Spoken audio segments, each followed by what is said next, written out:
Chapter 901 Predator vs. Predator Part 1. Verhen. Where did I hear this name again? Dusk asked. He was among those who foiled our plan to take control over a world sapling, my liege. Inxialat, the Lich King, ruler of the Keller region for the Council of Awakened, replied. Liches didn't actually have a king. The title was merely a consolation prize for getting the short end of the stick during the last raffle to determine who would represent the undead awakened for council duties. It's the same funny guy I had fighting to the death in a foul moon ritual. What do you make of him? A cunning, devious, untrustworthy young awakened. Inxialat checked his diaries before answering.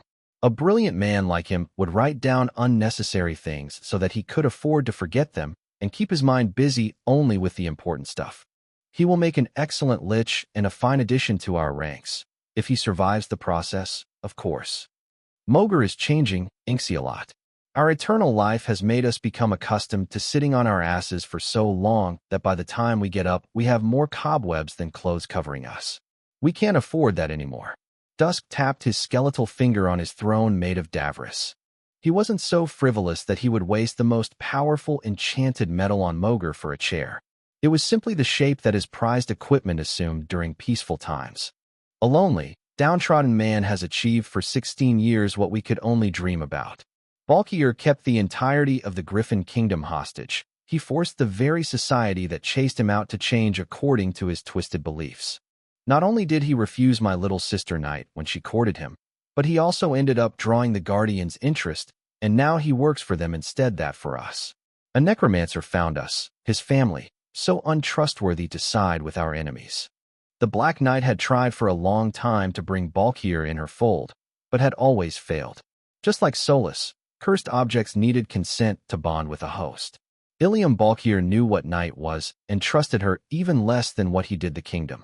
Whenever she tried to lure him with promises of power, revenge, or even to give him back his family, the lost Magus had simply struck her so hard that she ended up landing in the Gorgon Empire. Another loser, another pitiful, not even awakened human, in less than a decade has brought abominations back on the path towards evolution, whereas we are still focused only on tearing each other's throat. This master brought fresh water to their pond, while ours remains stale. Is there any news concerning them? Dusk asked. None. Inxialat took out another booklet before answering. He had no idea who they were talking about. Some of their followers are more ancient than us and reacted to our inquiries with extreme prejudice. We need to take them out, Dusk said. The Mr. Inxialat had forgotten about their unknown enemies named the moment his eyes had left the report. The Master, the abominations, every single one of them. We have tolerated for too long those failures feeding off our prey. With Giera gone, we can't afford our munificence being mistaken for weakness. We've become so pitiful in everyone's eyes that even the Guardians only care about abominations while we lay forgotten. Dusk slammed his fists on the throne's armrests so hard that the resulting shockwave pulverized Inxialat's form for a split second before reforming. Lurul was our first real chance to make a breakthrough, to fulfill my sacred mission, yet we failed by the hands of a bunch of insects and an overgrown flower. Dawn's mission was to find a way for the undead to assimilate knowledge along with the life force of their victims. Night had been tasked with making undead immune to darkness magic, the only element that could truly harm them, no matter if they retained or not a physical form. Dusk, instead, had tried for centuries to make all forms of magic accessible to Baba Yaga's children. It was the reason why, unlike his sisters and his own mother, he didn't despise liches. Quite the contrary, he had recruited most of them for his court, whether they were awakened or not. The Red Sun admired their ingenuity and believed that, even though the need for a phylactery crippled their potential, liches were the key to his success. They were the only undead who were capable of freely using all elements. Plants live until something kills them. Their lifespan rival our own without the burden of our limitations. Beasts know almost no war and are the only ones who can become guardians. Humans keep spawning monsters like Manohar, Thrud, and now even this Watchus name who kicked my sister's ass to the moon and back. Last but not least, abominations are the only thing Guardians are afraid of, and the Council is even thinking about offering them a seat since they were all once awakened. The Red Sun was mad with rage. emitting uncontrolled pulses of mana that were seconds away from destroying his own house despite the countless protective arrays he had laid himself. Mogre keeps spinning every day? Yet where are we? What are we doing to prepare ourselves for the tidal wave that threatens to wipe us out of existence? Dusk asked. We're in your tacky underground castle, listening to your rants. By the way, there's no tidal wave incoming. I forecast a mild winter and plenty of snow. Inksealot checked the entire Garland continent's weather to make sure of it. I was asking a rhetorical question, Dusk roared, and I gave you a practical answer. With all due respect, my liege, if you're done getting on my nerves like an annoying brat, I'll go back to my lab. At least there I can use my time productively. Without waiting for an answer, Inksealot bypassed the dimensional blocking arrays and warped back home. By my mother. It's in moments like this that I understand why my sisters don't deal with madmen. To make matter worse, now I'm talking to myself and sound like one. This doesn't bode well at all. Free country of Lamerth. Beyond the eastern borders of the Gorgon Empire, in the headquarters of the Master. After learning about the Horsemen of Dawn, the near extinction of the human race on the Giera continent, and the ensuing undead invasion had thrown enough monkey wrenches in the Master's plan that they could open a hardware store. Damn, if once the presence of the undead was an asset, giving me a perfect scapegoat to blame in the case something went wrong, now they are worse than an enemy. They are our competitor. The Master had summoned a general meeting to discuss the issue. Only the most ancient eldritch abominations and those who had evolved into a stable monster abomination hybrid participated. They were the backbone of the Master's organization and among the most powerful creatures on Mogre. Indeed, feeding our ranks, finding specimens for your experiments, and even restocking our supplies has become very troublesome. Between the arrays and the rigorous checks, the black market is on the verge of disappearing. With it also goes our main source of income. Xenogrosh said. Chapter 902 Predator vs. Predator Part 2. That's not the only thing that should be on the order of business. There's also the problem of the blood madness that returner abominations like me are experiencing. Bytra said. The fourth ruler of the Flames was among the clones that had absorbed their original counterparts, giving them a fresh start at life. Returners, however, would start as pure beings, with only the memories belonging to their life as awakened. Over time, they would remember all the atrocities they had committed and the pain that they had endured after turning into abominations. It caused them psychotic breaks at random intervals that had cost the organization many missions and even more casualties. Every slaughter ended up having too many witnesses to kill them all, and by reporting the abomination's location, their enemies had been able to unravel what the organization was working on. Because of that, carrying out the next steps of the Master's plan was not much more difficult. Last but not least, we must discuss the issue of the returners that didn't join our ranks. They know too much. It's enough for one of them to be captured or be willing to side with our enemies to expose our location and long-term goals. Teska said. After Lith had killed his clone, the Master had performed the procedure again, turning Teska into a warg abomination hybrid. Losing his prized artifact, Endless Night, was worth the power he had gained in return. On top of that, Bytra had already forge-mastered him a much better piece. She was the rising star of the organization, and everyone groveled at her feet to get in her good graces or have something crafted. She had already updated all of her forge-mastering techniques, reaching an unparalleled level of skill. Bytra was one of the reasons why the council was tempted to offer abominations a seat. She was the only living ruler of the Flames, and her creations dwarfed ancient powerful artifacts. Bytra was the only one who could recreate an outdated enchanted item with modern techniques, giving it new life. The Master and Xenogrosh were the only ones who had her unconditional love. The Master had taken her in as a daughter, providing her with all the materials and books she could dream of. The Master had even predicted the risks of blood madness and had treated her the moment the first symptoms appeared. Xenogrosh, instead, was her only true friend and partner.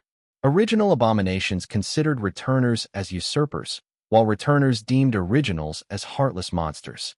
The Master had a hard time bridging between the two factions, but luckily, Bytra and her relationship with Xenogrosh helped him to find a way to make things work out. Xenogrosh was the one who had brought Bytra back in the fold, and with her origin flames, She was the crucial ingredient in all forge mastering experiments. The two of them were the living proof that nothing separated originals from returners except their own prejudices. "Last my chaos ass," Abthet roared. "As the representative of eldritch abominations, I demand to know what's the status of the research to make us evolve as well." The master sighed in stress. Between living their own human life and keeping all those powerful creatures in check was a mammoth task. I would love to rub his nose on the fact that they were the ones who refused to take part in the clone experiment, but the situation is already tense as it is. Between the lack of food and their personal agenda, regular abomination are on the verge of mutiny. I wish I was in a bard's tale where the hero always has followers who are blindly loyal to him, ready to throw away their lives and ambitions for no good reason. Also, in those stories both good and bad guys seem to find money growing on trees, whereas I have to work my ass off to procure the necessary funds for the organization. Here is my proposal. The master stood up, but they were the only humans sitting at the round table while the others were all titans, so the change in height was barely noticeable. "There's only place for a big predator in the Garland continent, and that's going to be us. From now on, kill all the undead you met on sight. No quarter given, no mercy shown. Wipe out the courts if you find them, and don't hesitate to ask for reinforcements. Avoid only liches. They are a beast that it's not worth poking without a very good reason. By seizing the undead's back channels and possessions, we'll solve many of our problems. Also, in the long term, their disappearance will lead the kingdom to lax its security again. As for the blood madness, from now on returners must always work with a partner. This way, if one of them goes on a rampage, the other can stop them. We don't have many returners, so I expect originals and eldritchs to give a hand." Baitra instinctively leaned against Xenogrosh's arm, who held her hand and made Baitra blush. Everyone smiled at the scene, yet no one but the master was sincere. Xenogrosh could wipe the floor with the ass of most of those present at the same time, while Baitra was their golden goose. They were a match made in heaven, and both were loyal to the master. Their friendship heavily tipped the power balance and turned the master's proposals into orders. "Rogue returners must be left alone," the master continued. "They are not a threat. On the contrary, they are already part of the organization. It's just that they don't know it yet. They are facing alone the humans, the undead, and even the blood madness. We are their only family and hope. If you find them, be friendly. It's only a matter of time before they come knocking on our door." Lastly, about the concerns Abthet expressed, "I'm doing my best, but I'm only human, after all. Find me Thrud and her perfected Arthan's madness, or at least capture Dawn. With her ability to mass-produce the light element, I could feed all of you and fuel my new project at the same time. Without either of them, I can only continue with the cloning experiments." All in favor. Those present raised their hands in unison. "Excellent. Assembly dismissed. Xenogrosh, Baitra, please stay. I have a mission for you," the master said. Contrary to Litha's expectations, the following months were devoid of bad news. Summer came and left, followed by the quietest fall Lith had lived ever since he had enrolled in the White Griffin Academy. Over time, the kingdom adapted to the undead threat, and soon a new balance was reached. The state of alert remained high, and Lith didn't get a single day leave, but with two other rangers helping him to keep the Keller region safe. No matter the situation, things never got out of his hand. The reports of undead sightings had become a rare occurrence. Unbeknown to him, the abominations were silently contributing to stabilizing the kingdom, forcing the undead courts to split their resource between the humans and abominations' side. Just like Ligane had predicted, the number of the undead couldn't grow indefinitely and was bound to return to the pre-migration level. On the other hand, however, only the most powerful and cunning of the undead from both continents survived. Chapter 903 It's Home Again Part 1. The conflict between undead and abominations weeded out the weakest among Baba Yaga's children, throwing the courts into chaos. Yet it was only a matter of time before they emerged stronger than ever before. All Lith knew, however, was that the crime rate was at an all-time low. Between the curfew, the constant patrols, and all the cities now having elemental blocking arrays, it was a really hard time for the underworld. Winter made everything worse, cutting off the trade routes and leaving the dishonest citizens without a good reason to step out of their homes. Once guards could be bribed, But now the thought that the hand offering the gold might be linked to the mouth that would rip their throat at night had turned them into responsible officers.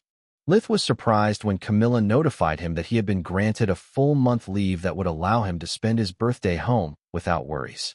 "Are you serious?" he asked. "I would never joke on something like that.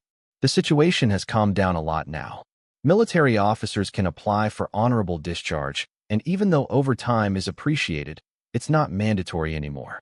Camilla replied. "What about you?" Lith said. "What do you mean? Did you receive a leave as well?" "Actually, yeah. For some reason, both my commanding officers made sure that our respective leaves overlapped." "Thanks for asking." Camilla had expected a rant about his leave being long overdue, about all the magical research he had to do, and all the people he had to catch up with. Discovering that her presence was the first thing Lith was worried about made Camilla so happy that she felt her heart skip a few beats. "I was thinking about working part-time," she said. "You what?" "After months without a break. You need some proper rest and relaxation." Lith was flabbergasted. "Yeah, right." Camilla giggled. "Your pot calling the kettle black attitude never gets old." "Meaning?" he asked. "Are you really saying that you're going to spend all your free time home? No magical research, no working on any of those mysterious projects of yours?" Her questions were answered by an awkward silence. "That would be torture," he replied after a while. "I love my family, but once we're done catching up, I would die of boredom. They have their own lives, and so do I. Also, I don't know if I'm able to stay idle for that long without going crazy." "I feel the same way." Camilla nodded. "Sure, I'm going to spend a lot of time with Zinnia, Alina, and the kids, just like I hope to spend even more time with you. Yet after a week of goofing around, I'm sure I'd start to get restless. I can't ask everyone to change their routine just to keep me company, and if I spend too much time cooking or cleaning, I feel like a housewife." "Speaking of cleaning, can you get home first? I've abused Lady Ernest's hospitality during the last few months, and I'm afraid of what I might find on my return. You, instead, have plenty experience with clearing dungeons and facing mold monsters." Camilla tried and failed to keep a straight face while making her plea. "I'll see what I can do." "When does my leave start?" Lith said. "As soon as you're done with your current assignment." Camilla replied. Lith was currently sitting on top of a pile of broken bodies that once had been known as the Black Dragons, an infamous mercenary group composed of dishonorably discharged ex-military. Nobles, undead courts, organized crime. The list of their clients included whoever could afford their services. Jamble's local constable had requested Lith's help to bring them in for questioning. The Black Dragons didn't like taking orders, just like Lith didn't take a no for an answer. Luckily for him, the amulet filtered out the ambient moans of pain. "I'm on leave then." Lith opened a warp steps and tossed them in jail. "Will I see you at home tonight, honey?" "Wait, is it your parents', Zinnia's, or our home?" she asked. "Our home." Lith resisted temptation of answering with just a yes. "I'll never get to Lucia before sunset. If I come knocking after the curfew, it will not be a surprise, but a jump scare. Also, I'm too tired to answer all the questions they are bound to ask." "Good thinking. I'll be there in a few hours with dinner. See you soon." Camilla sent him a kiss and closed the call. Lith could actually reach Lucia in record time with the tower, but that would leave no official record behind, and he really didn't feel like getting a third degree as welcome gift. Usually Lith's first day home was more tiring than being interrogated by Journey. When he opened the door of Camilla's apartment in Belius, Lith was flabbergasted. He had expected curtains of cobwebs and long-forgotten dirty plates with so much mold that they had grown a fur and might be mistaken for pets. What he found, instead, was a dusty place with stale air that seemed to have been abandoned for months. There was no sign of the camellia, something that reassured Lith about his relationship. It took him a minute to clean everything, 5 for a decent hot shower, and 3 seconds to fall asleep after his head touched the pillow. "Man, I have so many things to do. Let's hope a month is enough. I need to check if Naurin reached out to protect her, meet Celia's third-born, speak with Faluel," were his last thoughts until the creaking of the door woke him up. "Baby, I'm home." Camilla had learned the hard way to announce her presence to prevent a sleepy Lith from mistaking a playful girlfriend trying to surprise him for a real assailant and welcoming her as such. He cursed his own paranoia, put Ruin back under the bed, and dispelled the thunderstorm brewing over his right palm. Do you need help with the plates? Lith opened the door to the living room, finding Camilla with a bag full of takeaway food in her left hand and the army suitcase in her right. She dropped them both the moment she saw him and threw her arms around his chest. Welcome home, Cammy. You have no idea how much I missed you. Even cleaning up your mess felt nostalgic. Lith returned her embrace, losing himself in her warmth and in the scent of her hair. I missed you more, silly. Why do you think I didn't set foot in here until now? Without you, it was just an empty place. Now it's home again, she said, dealing a huge blow to the great wall surrounding his heart. Lith held her even tighter and used invigoration on her. He examined every single millimeter of her body, fixing even the slightest damages he could find down to the cellular level.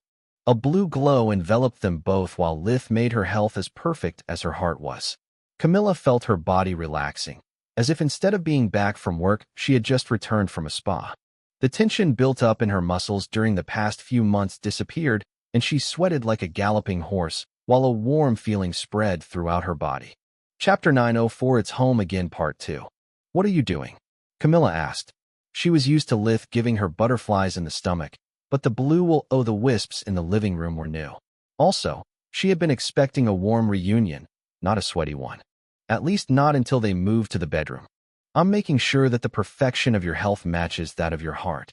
He avoided using the word body for several reasons. His paranoia made him fear that Camilla would suspect he was shape-shifting her. Also, Camilla was already self-conscious about her appearance because of Lith's family good looks. He wanted to avoid adding oil to the fire. I was going to take a quick shower while you'd set up the table, but now it might take a while. Care to join me? She asked. Usually I would jump at the opportunity, but we're both starving. Among its many effects, invigoration always made its subjects work quite an appetite. You know that if I get in there with you, we'll come out only when the food is cold, the beer is warm, and the moon is high. He replied, It doesn't sound like a bad plan to me. She reached for his lips while her hands caressed his hair. It was a slow, sensual kiss that awakened the hunger they had for each other. Lith tried to keep his cool, but Camilla's hands moved down his neck, back, and finally reached his ass. His willpower turned paper thin at that point, but it held. Damn, woman. Kiss me again like that, and you're not getting any sleep tonight, he said. Make me. She panted in his ear, making what was left of his rationality crumble. A few hours later, after Lith had fixed their dinner at the best of his abilities, they dined together. The first thing Camilla did after getting out of the bedroom was to retrieve her army suitcase and take the camellia out. She then recharged the magical flower with her imprint and put it inside a small vase they used as centerpiece. Why do you bring it at work? Show off much? Lith teased her. No, silly. She giggled. Between the fact that I often slept at the Erna's mansion, the night shifts, and the emergencies, it's been a long time since I knew where I would spend the night twice in a row. I always keep your gift with me because I want to make sure it never withers. Also, I consider it my good luck charm. Her words made him happy and brought a smile to Lith's face, thinking back at how awkward had it been the moment when he had gifted the camellia to her. It took him a while to tell her all that had happened during his absence. Things like his meeting with Zedros or the truth about his battle against Dawn couldn't be shared during a call, no matter how secure the amulet was supposed to be. So that's what you were doing instead of submitting your report. She grunted. First Faluel, and now a wyvern. I guess you've a thing for cold-blooded lizards if you prefer their company to mine. Maybe it's because you're a wormling yourself. Oh, please. Zedros is a male and an ass. You've no reason to get jealous. As for Faluel, I'm just messing with you. She giggled, cutting him short. Gods, you fall for it every single time. Guilty conscience much. Lith ignored her second taunt and just held hand. I can't believe I missed even our small bickering, he said. Speaking of Faluel, I need your help talking to my family. All you need to do is tell me when, and I'll be there for you. Yet I don't see how the two things are related, unless you want to introduce her to them. Camilla said. That's actually a good idea, but that will have to wait. First, I have to come clean with them about me being a hybrid. Lith sighed. Finally. I mean, why now of all times? Because I don't know how long my apprenticeship will take. I can't lie to them about where I'll be staying, what I'm doing, and with who. That would be unfair to them, and as you so subtly pointed out, it's a talk long overdue. I might bring Protector and Celia along to smooth things over, but I need your help to also find an excuse with your sister to leave her out. I like Zinnia, but Lith didn't know what to say without sounding awfully rude. But she's not family. You don't feel like trusting her with such a big secret. Camilla completed the phrase for him. Exactly. Depending on how it goes, my parents might need a bit of space. We might be living in Belius for a while. Lith hated the city's dimensional blocking array, but it was nothing compared to his fear of rejection. Don't worry. I'm sure that everything will be fine, she said, trying to reassure him. Lith could withstand sub-zero temperatures without batting an eye, and their house was warm, yet he was shivering. Camilla stood up, hugging him from behind until she managed to make Lith feel safe again. Stop being paranoid. I had no problem with your other half, and I knew you for just over a year. They are your parents, and they know you forever. She kissed his neck while caressing his chest. Let's get to bed now. We'll cuddle until you fall asleep. Lith jumped up, shape-shifting into his wormling form while lifting her in a princess carry. I warned you, yet you didn't listen. My word is my bond. No sleep for you tonight. He used his fiery gaze and growling voice to sound menacing. It sounds fair. If you play with fire, you're bound to get burned. Only one question. Are we doing the dragon and the maiden or the demon lord and the princess? Camilla asked. Good gods, woman. At least try to act scared. Lith chuckled at her odd choices of role play. Of you? Never. Her words, followed by a kiss on the scales covering his fangs, gave Lith hope for his future and made him rush to their destination. The following morning, Lith had to use invigoration to get out of bed early and not waste precious daylight. Between the sun setting early and the curfew, time was precious. I'm going to visit Protector before going to my parents. I'm curious to see if Naurin has accepted my offer, and if he did, how Celia took paying the price for my generosity. Lith said once he was back from the shower. Maybe I'll go visit Faluel as well. The last time I heard from her, she seemed to have some important matters to discuss. Worst case scenario, we'll meet for lunch at my parents'. I'll keep my amulet at hand in the case you need a warp to Lucia. Yet Camilla was already snoring. Without invigoration, she didn't hear a single word from him. Lith wrote her a note and set an alarm clock, just to be safe. Then, on second thought, he shared with her a bit of vigor, just to be safer. Chapter 905 Meets Solus Part 1. Belius's warp gate led Lith to Dirios, the capital city of the Distar Marquiate, and from there reaching Protector's home took him just a few minutes. The moment Lith saw it, nostalgia almost broke his heart. His old friend had shaped his own house as an almost perfect replica of Lith's. It was a lovely two-story cottage entirely made of stone with a spacious yard overlooking the Tron Woods. He almost expected Alina to open the door and welcome him home. Celia's reaction, however, didn't differ much from what his mother would do. Oh, Lith, I'll never understand why beasts call you Scourge. You should be named Bearer of Gifts. She pulled him down with a strength and an enthusiasm that surprised him quite a bit. She kissed him on the forehead and both cheeks before giving him a huge hug. I beg your pardon. Lith was still processing the situation, whereas Solus was laughing her ass off. Well, oh great Dark Lord, you just need to trick a powerful forge master to craft a few power rings to deserve such title. Should I get jealous? She thought. Been there, done that. Am I not wearing the legacy of the greatest forge master on Mogar on my finger along with her heir? Oh bright Lord. He replied. Thanks to you, my life has never been easier. Celia said. Come in. We're about to have breakfast. Feel free to join us. Lith understood what she meant only when he entered the living room.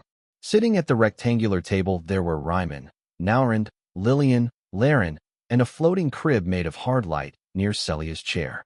Judging from the giggles and child noises it emitted, Lith guessed that it was filled with the new member of the family. Several constructs shaped like small fish swam in the air in front of the crib, keeping the child entertained. At a wave of Celia's hand, the cradle floated between her hands. Guys, you all know Uncle Lith. Meet the little Fenrir.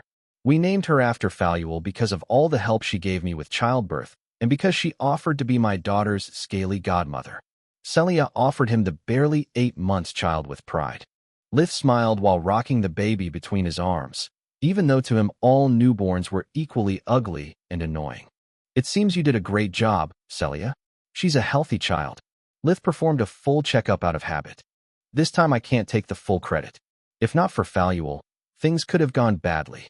Celia said, making Protector turn pale. We'll talk about this later. I don't want to upset the kids. Hey, I'm not a kid. I'm the breadwinner. He grumbled. Yeah, right.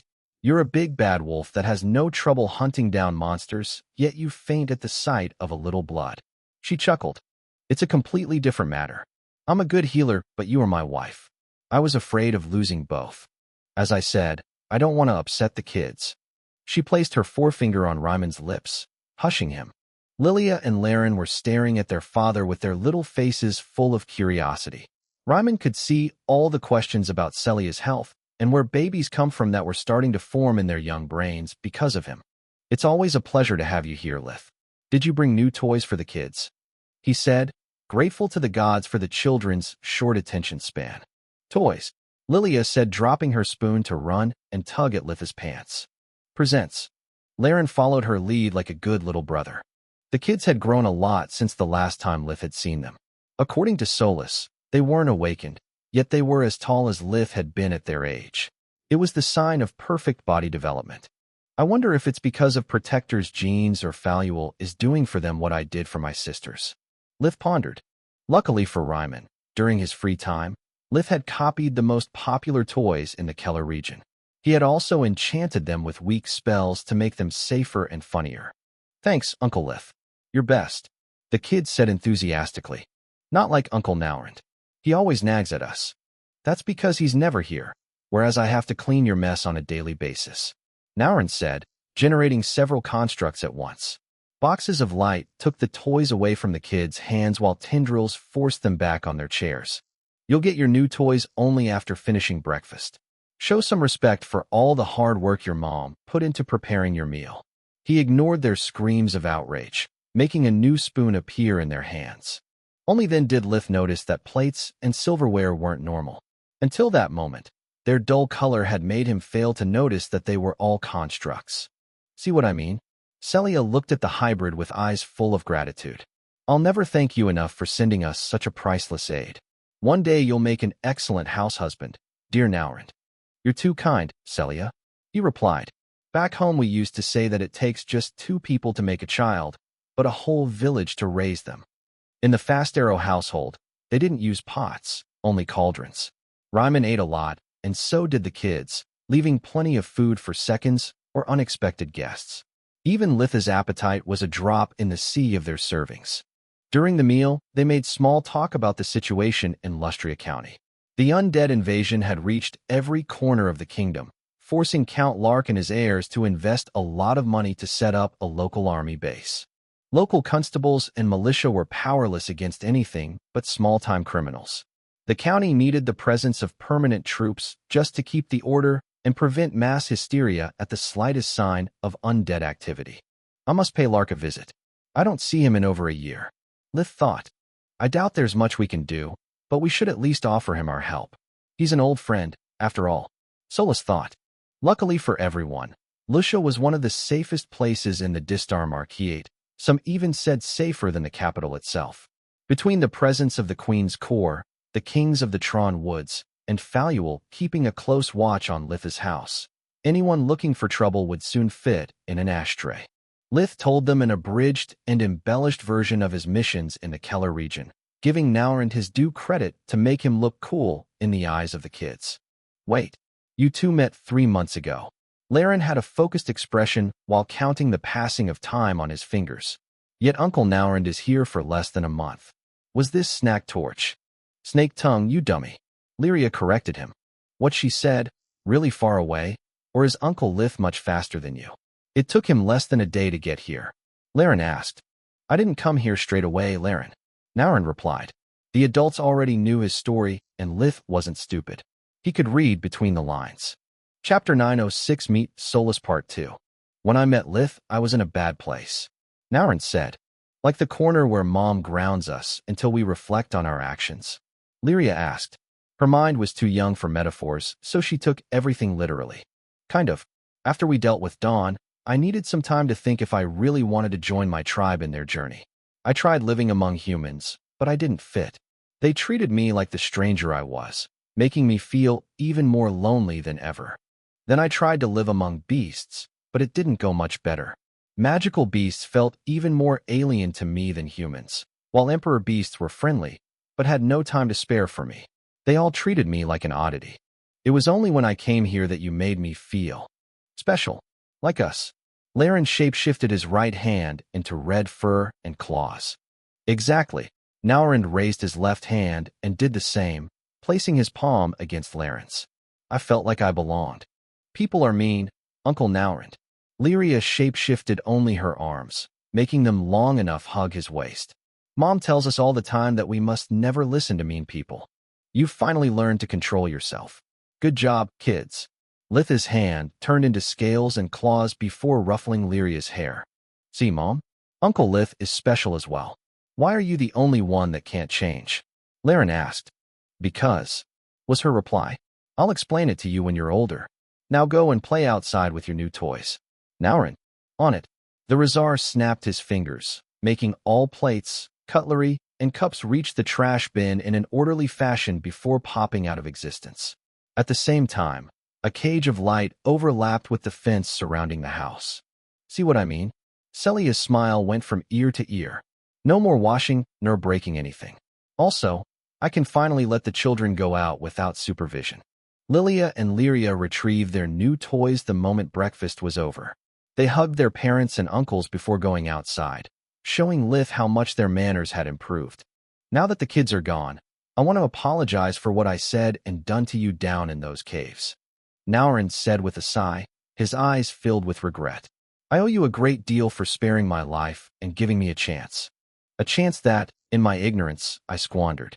To make it up to you, Lith, I could teach you light mastery. I heard from Protector that you already are a powerful healer, so it shouldn't take. Hold your dragons. Lith was thrilled at his offer, but there was annoyance in Celia's eyes and embarrassment in Ryman's. Something was off. Squandered how? Naurand lowered his gaze, staring at the table for a few seconds before answering. When I first arrived here, I was stubbornly clinging to my theory that you were nothing but Solas's puppet, so I used her name to introduce myself to Celia. You what? Lith inwardly cursed, knowing that the Razar's offer was too good to come with no strings attached. The more I explained things to her, the more Celia wanted to kick me out. Luckily, Ryman returned home in time to clear the misunderstanding. You can guess the rest. Naurand said. For what is worth, I'm really sorry. Now that the cat is out of the bag, why don't you introduce me to your girlfriend? Celia asked. You already know Cammy. I mean the one literally at your fingertips. She replied. Celia, this is Solas, my first and best friend ever. Solas, this is Celia, the one who ripped us off time and time again when we were little. Lith theatrically placed his open palm in front of Celia. Feel free to talk to the hand. Hi, Celia. I'd say nice to meet you, but I know you since forever. Solas said before the huntress could rebuke Lith for his sass. Since we got to this point, we should do things properly. Celia, Ryman, can you leave the house for a bit? Lith asked. Even though she had been expecting something like that to happen, Celia was still too shocked to reply. She stared at Litha's ring as if it could eat her face at any moment. Solas's voice was completely different from the recorded phrases Lith imbued in the toys he made. It was full of emotions and vibrant, like that of a person. Sure we can. Do you mind keeping an eye on the children, Naurand? Raman said. No problem. I've been there already, so I'm not going to miss much. The Razar had guessed Litha's intentions, yet he was far from the truth. Back in the Snake Tongue Mountains, he had only seen what Lith wanted to show him. Lith opened a warp steps leading to the mana geyser in the Tron Woods while feeling the turmoil in Solas's mind. It was a mix of excitement and fear of rejection. Don't worry about it. She'll love you, Lith thought. Solas jumped off his finger, being careful to not shape-shift into her spider form out of habit. She knew how human minds worked, and she didn't want Celia to perceive her as anything less than human. She turned to Liquid and dug into the ground unseen. The tower emerged a split second later, now a 3-story building with the second floor almost restored. Sadly, almost wasn't enough to even clear the debris leading to the new level. Good gods, Celia and Ryman said in unison while holding their hands out of fright. Celia had seen plenty of marvels since she had started her relationship with Ryman, but a building over 10 meters, 33 feet, high and with a base larger than her house popping out of thin air was something that only happened in myths. Protector, instead, was shocked seeing how much it had grown compared to the last memory he shared with Lith. Also, unlike Celia, he could perceive the massive amount of energy that coursed throughout the building, making it look like a fortress. "Please, come in," Lith said. To make matters worse for his guests, from the moment the tower had appeared, Lith seemed to have grown as well. His stature was unchanged, but his presence was much more overbearing, as if he could squash them like bugs. Lith had no hostility toward them, so the feeling of dread lasted only for a second. Only once they stepped in did Solus appear. "Oh gods, it's much bigger on the inside." Celia watched in amazement at the solid staircases in white stone leading to the adjacent floors and the many doors on the walls. "It is. The ground floor is designed for the living quarters. Bedrooms, living room, kitchen, and stuff like that. The basement is for my labs, and the first floor, well, it's easier if I show you. Before I give you a tour, allow me to introduce you to Solus again," Lith said. "Hi, Celia." "Hi, Ryman." Solus came out of her bedroom. She was in her luminous human form and wore a set of hunter clothes that closely resembled Celia's. It consisted of a leather hunting jacket over a green shirt, green cargo pants, and brown hunting boots. Solus avoided floating to not scare her guest, which emphasized her diminutive stature. With her 1.54 meter, 5 feet 1 inch, she was a good head shorter than Celia and barely reached Ryman's chest. Chapter 907 Open Wounds Part 1. "Oh gods, I need to sit down." Despite Solus's best efforts, Celia could feel her knees buckling. The golden hair, the luminous body, and the majestic aura that surrounded Solus made her look like someone out of a fairy tale. "Oh gods, where does this thing come from?" Celia flinched when a comfortable armchair appeared out of thin air. "It's good to finally meet you in person, Solus." Ryman offered her his hand, but she hugged him instead. Protector wasn't just a business partner, he was their oldest friend. "Same here. What do you think?" she said after taking a few steps back and turning around to let him see her full figure. "You're a lovely young woman." Ryman nodded. "Yeah, how old are you?" Celia asked. "Centuries old, but since I've forgotten almost everything about my past life, my mental age is around 20. Solus said. Lith had them move to the living room before starting to explain things properly. "Let me get this straight," Celia said after the question and answer session was over. "You found her when you were 4, but she didn't get a body until last year, correct?" "Yes." Lith nodded. "Are you cheating on Camilla, young man?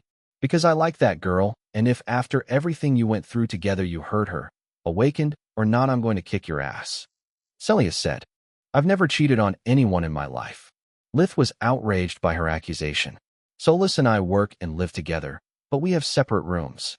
Why don't you explain to us in your own words how you feel about each other, then?" Celia crossed her arms and legs, clearly unconvinced. Lith opened his mouth and raised his forefinger, yet no word came out. "If I say she's my moral compass, I'll sound like a madman. Saying that she's my better half or the fairy on my shoulder would be even worse," he thought. "My life companion, my other half, my most beloved person, by my maker. Why do only expressions that make it sound like we're married come to my mind?" Solus thought. "It's complicated," they replied in unison. "I can see that," Celia said. "If you don't mind, I'd like to talk to Solus alone." Lith and Protector left the living room, moving to the upper floor. Lith wanted to show him the mirror hall and take a look at the Tron Woods. "I won't mess with your personal life because it's not my place.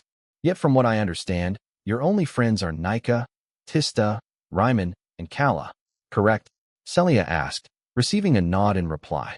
"No offense, but I think that a newborn vampire, a young woman with no life experience, an oaf that told his wife about being an emperor beast only after their first child was born, and a wannabe lich don't have much wisdom to offer you. I don't know how much of what I experienced in our relationship so far was really Lith and how much it was actually you, but I'm willing to find out. We both don't have many friends, and we could use some company. If you ever need to talk about how it feels to be lonely, in love, or even just human, feel free to contact me." Celia shared with Solus her communication rune. "Thank you very much." Solus's smile was gleaming, and not only that. "We have a month's leave, and I don't hang out with Lith while he stays with his girlfriend. I would love to spend some time together. You have no idea how many questions I've got." Solus stared at the little bundle that was Fenrir, resting between Celia's arms. The huntress couldn't bear the thought of being separated from her daughter, not after coming so close to losing her.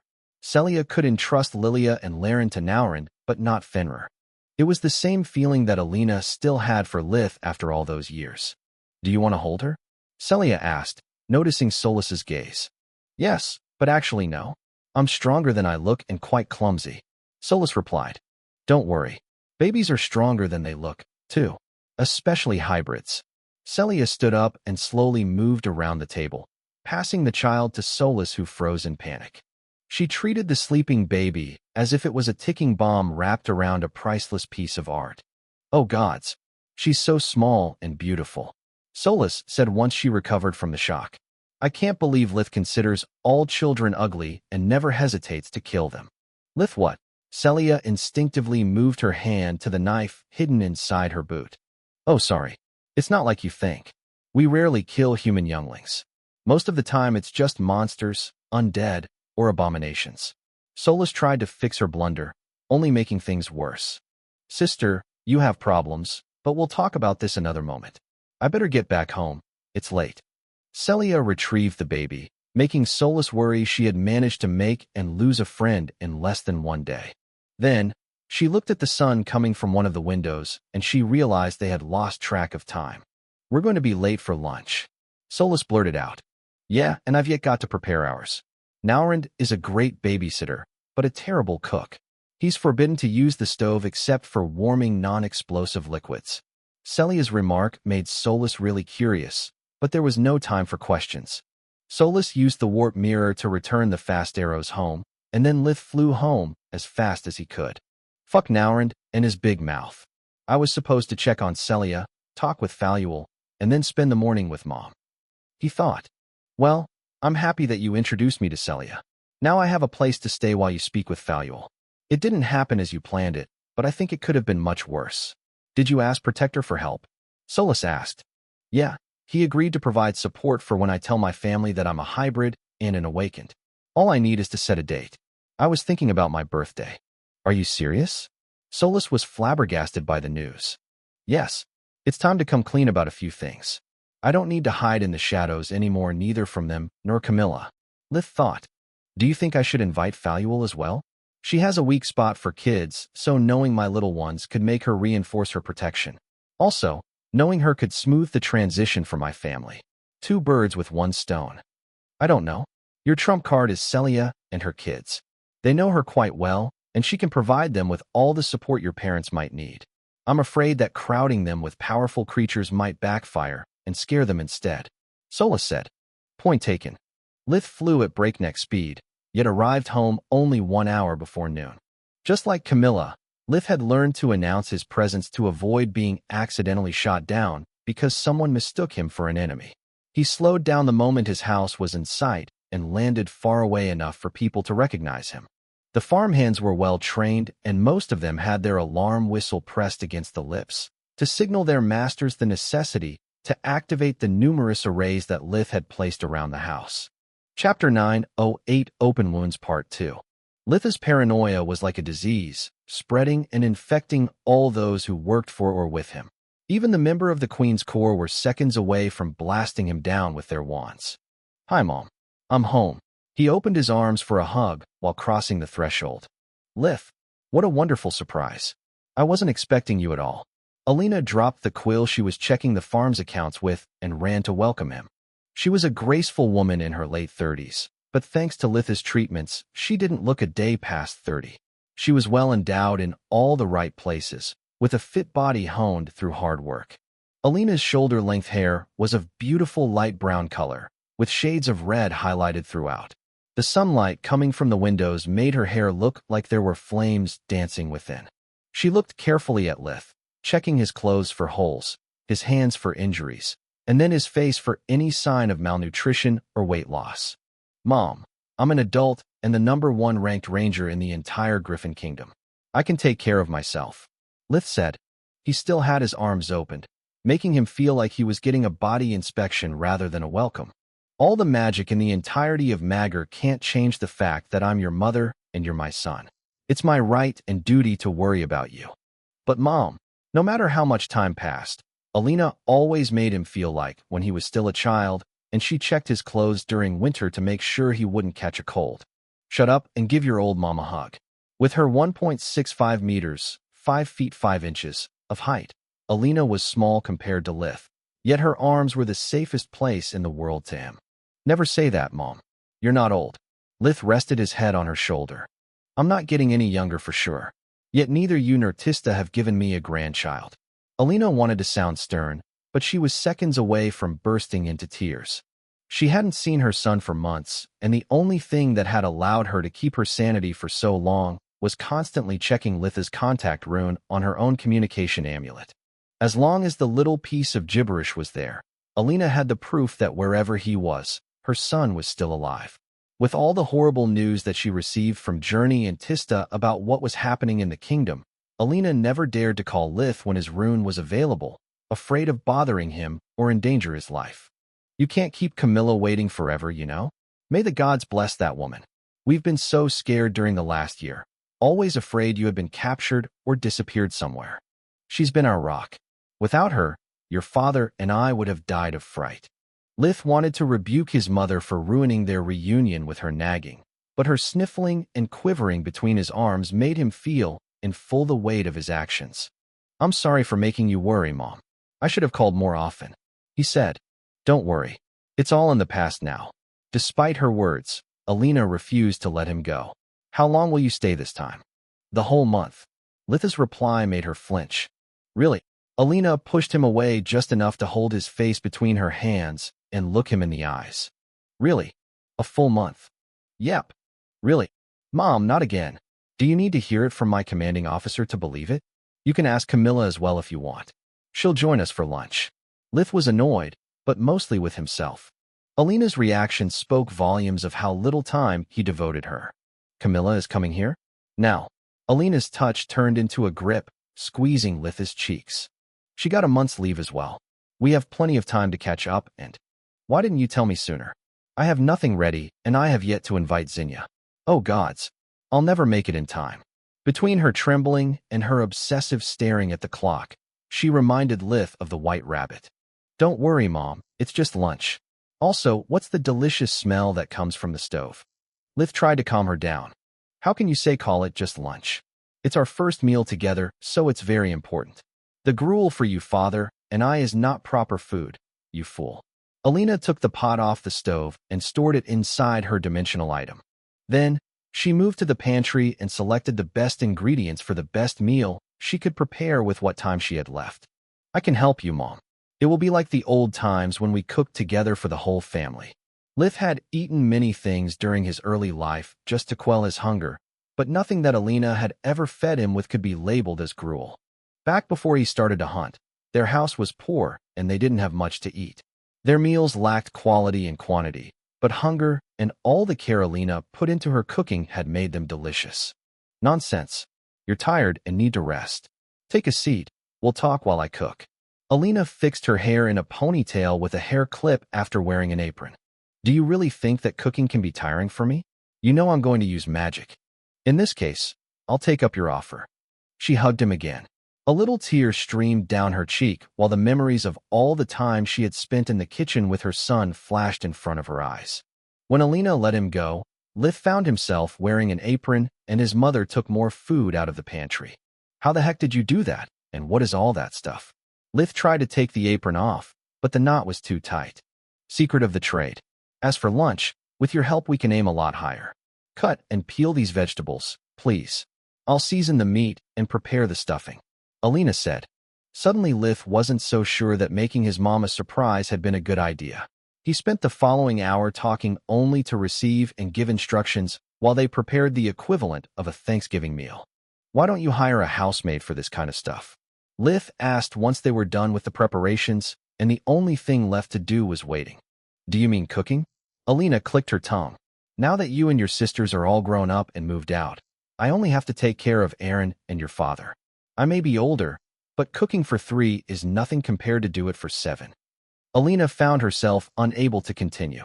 Orpal was an old but never closed wound while she still couldn't believe that Tryon had abandoned his family because of his feeling of rivalry with Lith. The room fell into a grieving silence, only broken by the gurgling sounds that came from the pots. Alina spaced out, her eyes veiled by too many questions that she would never find an answer to. Lith missed his brothers as much as he could miss a hole in his head, but he stood quietly out of respect for his mother's suffering. Chapter 909 Bad News Part 1. Was I a bad mother? Alina suddenly asked. Lith turned his head abruptly, incapable of making sense of her absurd question. Is it my fault if all my sons have given up on me one after the other? Do you think that Aaron will hate me as well once he grows up? I think that between the constant worry and your surprise visit you broke her. Solus thought. Meaning? He asked. Your mother was in pain all this time, you numbnuts. She probably lived in fear that you weren't calling home because you had decided to follow Trion's footsteps and ghost her. Don't be silly, Mom. You're the reason why I didn't raise Lucia to the ground the moment I learned magic. Lith couldn't bear the thought of resembling his older brother. He wanted to have nothing in common with Trion, not even a similar haircut, let alone make Alina suffer as Trion did. Thanks, dear. Alina laughed at what she considered a joke. You did the best you could for all of us, always going the extra mile, even if it meant giving up the little you had saved. Lith took her hand, refusing to let his mother beat herself up. All of your children love and respect you, but sooner or later, we have to grow up and find our own path. Orpal chose self-destruction, while trying his own pride. As for Rena, well, I seem to recall her being your pride and joy for marrying and Lucia and giving you 2 grandchildren. You are all my pride and joy, silly. Alina sniffed. By the way, your sister will probably move here for the last month pregnancy now that you are home. You should give Rena a warp. She's trouble moving lately, so I can only see her when I visit Lucia. Don't worry, Mom. I'll bring Rena, Lyria, and even Sinton along. Lith was about to open the portal when Alina stopped him. Was that even really necessary? Sinton is a good man. Also, remember to knock. If you open a gate in the middle of their living room, you'll give Rena a heart attack. They are not used to your visits anymore. Alina's words sounded like genuine worry and mild scolding, making Lith sigh. He appeared in front of the Proudhammer's house, yet it was the Verhen crest that was engraved on the door and walls. It represented a black dragon coiled around a tower. A magic staff and a sword were crossed behind them, symbolizing all Litha's and Solus's skills. Every time Solus looked at the Verhen coat of arms, she brimmed with joy. It not only represented their bond, but also how Lith considered her part of his family. After knocking on the door, Lith heard quarreling from inside. You shouldn't tire yourself answering the door. Lith recognized Surma's voice. She was Rena's mother-in-law. You already moved my bed here to not make me climb the stairs. I can at least open a goddamn door. I'm pregnant, not crippled. Rena's voice was angry like Lith had never heard her before. Oh shit, I might have just gone from the frying pan into the fire. Lith thought. Luckily for him, Rena's face lighted up with joy seeing him. She was a gorgeous woman, 24 years old. Rena was 1.70 meters, 5 feet 7 inches, tall with shoulder-length blonde hair, with shades of black and bright brown eyes. Pregnancy had made her bosom and belly impressing. Lith, it's so good to see you. She tried to throw her arms around his neck and almost tripped for the excess weight leaning forward. To make matters worse, she never called him by name unless she was about to scold him. Lith held her carefully, testing the danger level of the area. Twins. The thought was terrifying for him. Oh great. We meet for the first time in over half a year, and even you can't see past my belly? Her voice turned angry again. Besides, you would know already if you bothered asking those few times you called. You scared Mom to death, little runt. Don't you dare to do that ever again. She wagged her finger at Litha's nose, just like she did back when they were little and he disappeared in the Tron woods for too long. I'm sorry, sis. I'll be more careful in the future. Lith found himself repeating his old lines. He was slowly realizing how many things he had missed by neglecting his family and how much suffering they had gone through because of him. You're all right, that's what matters. Her voice was now sweet and motherly, filled with the relief of seeing Lith in one piece. Rena hugged him tight while sobbing softly. I don't know whether to find scarier her mood swings or the fact that she's right. Lith thought. Do you need a checkup? He asked. Gods, yes. You have no idea how hard it has been for me since Tista left. The new healer is good, but he can't compare to having White Griffin quality medical assistance 24/7. Rena let Lith help her to a couch while she told him about the discomfort she had experienced. More than symptoms, it sounded like a grocery list. Gods, no, Lith thought while using invigoration on Rena. Congratulations on your triplets. Do you want to know the gender? He relieved her back from the inflammations, regulated her hormonal imbalances, and got rid of all the aches tormenting her. No thanks, I want it to be a surprise. Are they healthy? Rena's voice almost sounded like a moan of pleasure as her body relaxed for the first time in months. Of course they are. Lith lied. One of them had inherited the same disease as Tista. His little lungs were filled with impurities to the point that Lith doubted he would survive for long once the umbilical cord was removed. Thank you so much. I couldn't shake the feeling that something was wrong. Maybe I'm just paranoid. It runs in the family. Rena chuckled along with Lith. The bad news is that being a congenital disease, I can't treat it with normal light magic. The good news is that after my breakthroughs and managing to treat such a bad case like Zedros's, this little guy should be easy. He thought. There's no such thing as easy when dealing with a life force that weak. Sola said, you must tell Rena the truth. Healing the baby might take a lot of time, just like with Zedros, and you can afford neither being distracted or interrupted. Not going to happen.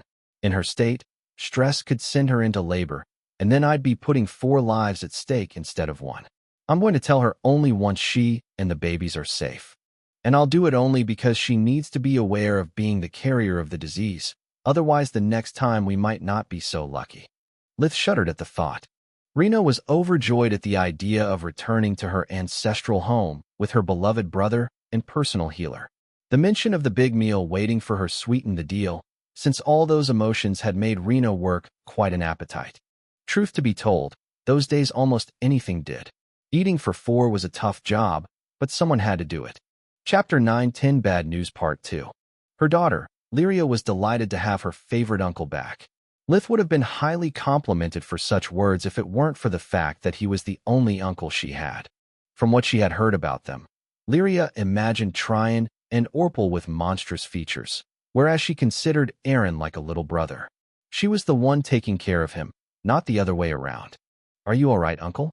She extended her arms upwards, in a plea to be held. Lyria was now a little past 4 years old, yet she was already 1.1 meters, 3 feet 7 inches tall. She had taken her mother's eyes and hair along with her grandmother's grace. She was as lithe as a cat, and almost as strong-willed. Mom and Grandma cried a lot. Once they cried so hard that I thought you were dead, so I started crying too. Her words managed to make him feel even worse, but he sucked it up and smiled. I'm fine, thank you. I just had a lot of work to do and some issues with my amulet. Lith lifted her from the ground with ease, as if she was weightless. Wow, lying to a child. That's a new low even for you. Sola sneered. Sinton, Rena's husband, was surprised by the invitation. Lith's family was kind to him, yet he couldn't shrug off the feeling of being an unwanted guest every time he was there. Usually he would politely decline, but he couldn't stand being apart from his wife in such a critical moment. After warping Rena, Lith picked up Camilla and together invited Zinnia. Luckily, during the last renovation, Raz had planned the living room so that it could host their son's private events, engagement parties included, so there was plenty of space at the table for the guests. The only person who didn't make it to the homecoming lunch was Tista. With a single hour's notice, she couldn't make in time to the nearest city gate, nor could she just drop her clients out of the blue. You'll pay for this, Lith Verhen, she said, making him happy to not have a middle name. The meal was delicious and the mood joyful. Lith gave presents to everyone. Useful enchanted items for the adults and toys for the children. Yet there were 2 sour notes ruining the reunion for him. The first was the fact that once the initial relief had passed, everyone was pissed off with him, whereas Camilla was held in high regard. She had done her best during the last few months, covering for his shortcomings and keeping his family updated about Lith's well-being. The Verhens didn't meet Camilla since Lith's last visit, but they had heard from her almost every day and considered her as part of their family. Last, but not least, there was the issue with Rena's unborn child. It's a very odd situation. Tista's illness has never been observed in male patients. Lith had thoroughly studied the disease as Nana's apprentice first and at the White Griffin later. Usually, treating a congenital condition required body sculpting, but Lith had used invigoration as a kid to get rid of all the damages and symptoms. By the time he had learned about Tier 5 healing magic, Tista's self-awakening process had already fixed the imperfection her life force had been born with. Indeed, maybe we should try asking for help. Solus said, degenerative diseases are already hard to treat in children. Getting rid of them while the baby is still in the womb is even worse. Yeah, it took me over a month to treat Tista, but she was self-sufficient and could help me understand when to stop the treatment. Not only does the unborn child not have that much time, but I must also avoid triggering labor or damaging his mother and siblings. On top of that, I must also perform the procedure without Rena knowing. If she freaks out, there's no telling the possible consequences the domino effect might have. Lith leaned against an open window, staring at the clear sky looking for answers. A kiss for your thoughts. Camilla gave him a peck the moment he turned his head, sparking a debate about their relationship among the children that soon spread to their respective families. Lyria kind of resented Fry and Philia, Zinya's children, for calling Lith uncle without having received her approval first. She was younger than them, but she knew Lith for much longer, and in her mind, that gave her priority claim. Camilla knew him well enough to see the troubled expression hidden behind his poker face. To his family, Lith was akin to a god. They had problems even considering the idea there was something he might not be able to do. Camilla, instead, saw him as a man with great powers and even greater challenges ahead of him. Lith only showed his strongest side to his family, whereas he allowed himself to be weak in front of her. Are you worried about revealing your hybrid nature to them? If so, there's nothing to be afraid of. As long as you're all right, they wouldn't even care if you had a head coming out of your ass. She whispered while holding his hand. No, it's not that. I mean, not only that. Lith gave her the gist of his current situation. When she heard about the baby, Camilla tensed up and her smile disappeared. Maybe we should continue this conversation outside. She had recovered her amiable countenance almost immediately, and even Lith was amazed by how good her facade was. Nothing in her voice nor visage betrayed her inner turmoil. He could still tell only because of their close relationship, and because Camilla's warm smile didn't extend to her eyes anymore. I guess your training with Journey is paying off, Lith said with a normal voice. Whispering for too long would only cause trouble. It has many perks. I meet a lot of interesting people and learn a lot of new skills. After telling Alina they would take a walk for digestion, Lith and Camilla took a stroll on the paths running along the cultivated fields toward the Tron Woods. Camilla took her army amulet from her dimensional ring and started to browse through the kingdom's medical databases. I've got bad news, you're right. I ran a search cross-referencing male patients and the strangler disease, but no hits. There's not even a mention in scientific papers about past or present cases. Camilla said. The disease was called the strangler because its victims would experience shortness of breath, as if someone was gradually increasing pressure on their chest until they couldn't breathe anymore and died of asphyxiation. That's the private network of the 6 great academies. How the heck do you have access to it? Marth had revoked Litha's privileges the same day he had quit his job as assistant professor. One of those perks I told you about. I think you need help with this. Camilla said. If Camilla and Solus give me the same advice, I better take it. Lith thought. I need you to talk about it with my mom. I'd do it myself, but I have no plausible excuse to speak privately with her, whereas you could use my birthday present or something as a cover story. Before doing anything, I want to perform a proper check on the disease's progression, but it takes time. Rena is not stupid. If I touch her belly for too long, she'll understand there's something wrong. Chapter 9-11 Apprenticeship for 2 Part 1. I need to do it while Rena is asleep, but I can't kick her husband out without looking like a creep. Lith said. Why not asking Senton for help then? Camilla asked. Yeah, right. Because Rena sure is incapable of telling when the man she spends most of her days with is anxious or is lying to her. Lith sneered. Point taken. Camilla nodded. Don't worry too much. You're a great healer, and there's still time. I'll speak with Alina as soon as I can, but now I really need to take a nap. I'm still tired from last night, and eating that much didn't help. Care to join me? Sorry, I can't. I have yet to speak with Faluel about my apprenticeship. After fighting with the Horsemen of Dawn, Faluel told me she had some important news to discuss. Now that Mom's lunch has knocked everyone out, it's the best moment to take a short leave without being skinned for neglecting my family again. He sighed. Is this Faluel a beautiful woman? She asked. Yes, very. Lying was pointless. Camilla had become very good at sniffing blatant lies. Are you going to introduce her to me? Yes. You'll probably meet her along with my family. Camilla closed her eyes and took a deep breath to calm herself. She wasn't the jealous type, but the fact that there were so many stunners around her boyfriend annoyed her to no end. On top of that, the thought that Lith would soon spend most of his time working side by side with Faluel, probably more than what he would spend with her since it would be his new job, was giving Camilla a headache. She already knew that Faluel was actually a Hydra, but Protector being an Emperor Beast hadn't stopped Celia from falling in love with him. I wonder how can Celia not feel threatened?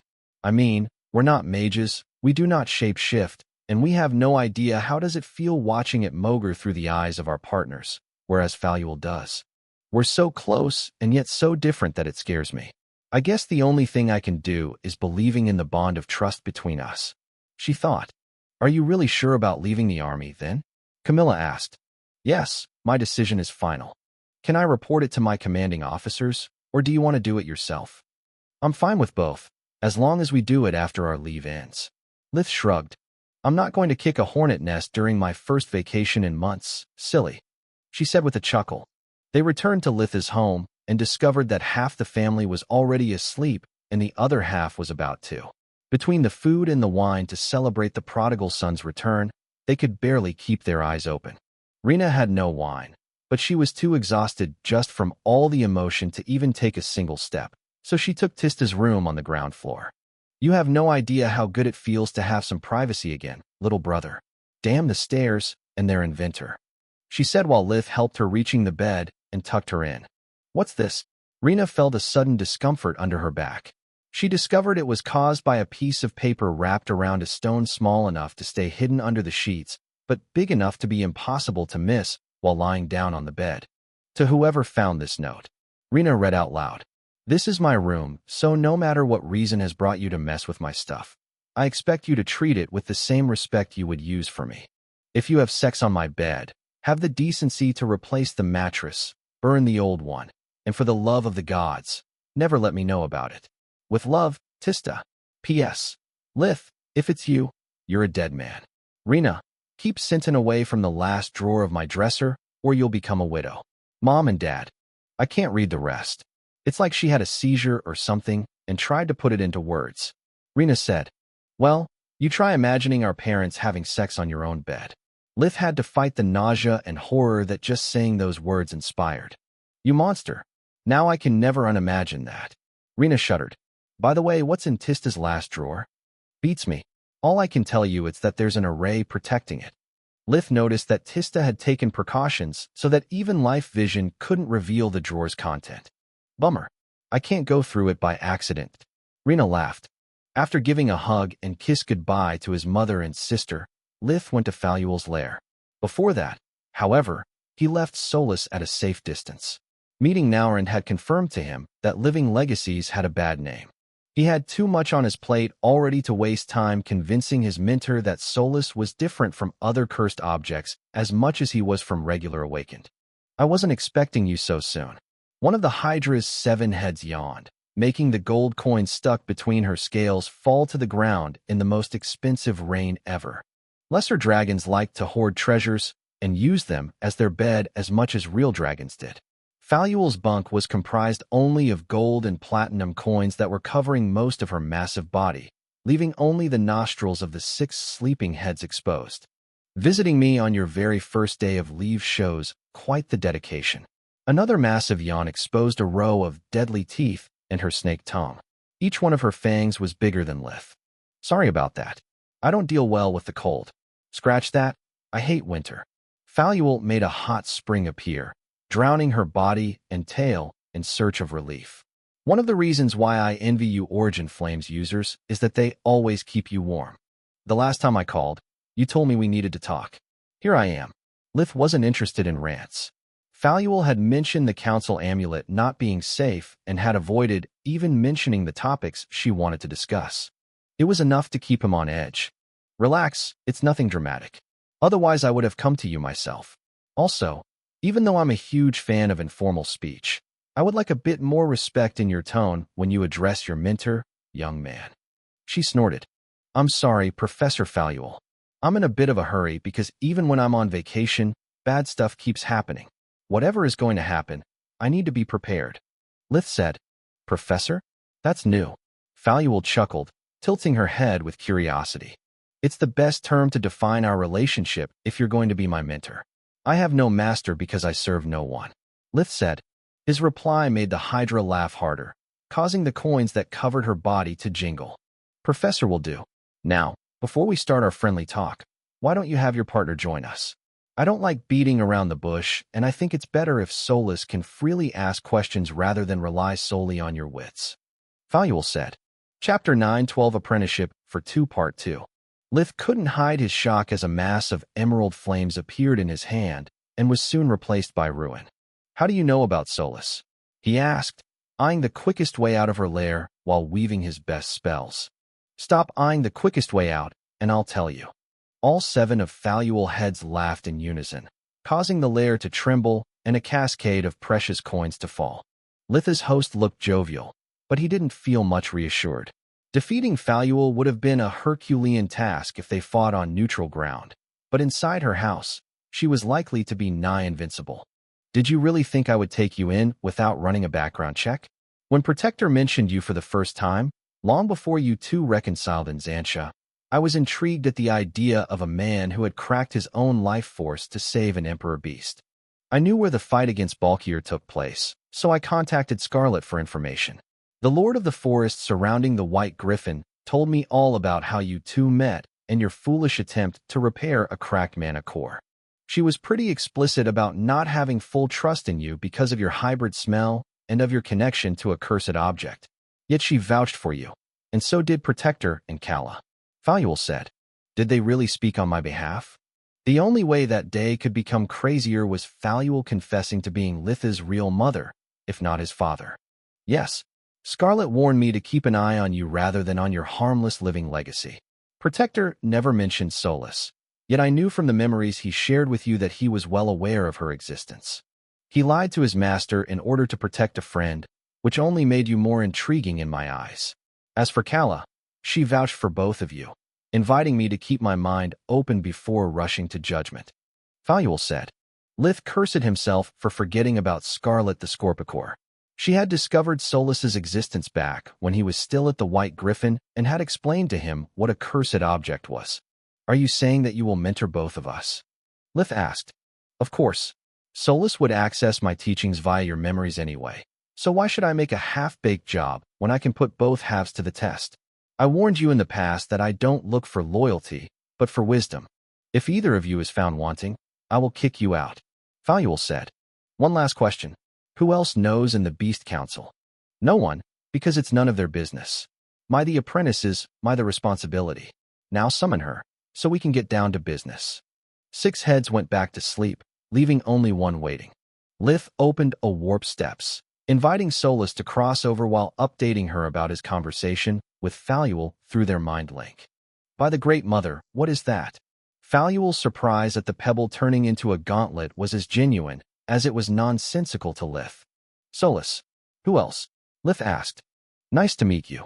Solus didn't have a body, so she waved Lith's hand as a greeting. You? She. You two can split? That's wrong. So wrong. Faluel couldn't find the words to express her shock.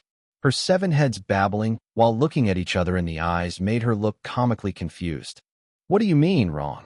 Lith remembered how Scarlet had freaked out as well on their first encounter, but since the Scorpicore and the Hydra had already talked, Faluel wasn't supposed to panic that much. A living legacy can't be separated from its host. They are one. No matter if the physical form of the relic is a crystal, a pebble, or a sword, they are permanently fused. To break the bond, it takes a special artifact or a specific ritual, and both are risky. Mind and body are merged, so usually the host dies in the process. Even the few who survive become mad in the process due to the trauma. I was expecting her to be hidden within your body, not to sit a few kilometers away. Faluel said. We keep our bond, even when we are apart. Lith was eager to learn more about Solus's unique nature. Fascinating. Now I understand why Scarlet let Solus go and why none of your friends felt threatened by her presence. She literally is her own person. Even her ability to move independently is unheard of. Faluel said, pondering the enigma Solus was. It is. Solus asked. Indeed. Unfortunately, time is of the essence, and we have yet many things to talk about. We'll have plenty of time to find more about Solus during your apprenticeship. Now it's better to focus on the bright day. Faluel said. What about her? Lith asked. The Hydra shared with them everything she knew about the three horsemen and their mission, which wasn't much. Faluel had never met Baba Yaga and believed her to be just a legendary forge master like Mina Dion. Dawn was supposed to be sealed. Her return will give the council a hissy fit, but it's worse for you. Meaning, Solus doubted that Dawn could be so stupid that she would remain in the Griffin Kingdom after being discovered. The Bright Day is a practical creature, so she will not look for revenge. The council, however, will look for answers. They are not the Griffin Kingdom. To them, Dawn is more than a legend. They have fought in the past. The members of the council know what she is capable of, and that's why they won't buy the story you told the kingdom. Being an awakened is not enough to explain how someone as young as you managed to survive the encounter. Faluel said. So what? Mages respect each other's secrets, correct? Lith asked. Correct. They will not coerce you into giving them an answer, but they will still ask themselves many questions. Some harmless, other dangerous like, should we really leave him to the beasts? Faluel said. The council was already split before, but that was just bureaucracy. Now it has become a power play, and politics always make things unpleasant. Beasts and humans will want you to tip the scale in their favor, whereas the undead might try to take you out of the picture.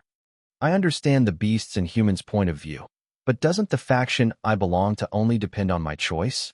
I don't care about their politics. I'll only do what's best for myself. Also, why should the undead care about me? Lith asked. As I said, no one will make a move as long as you are part of the army.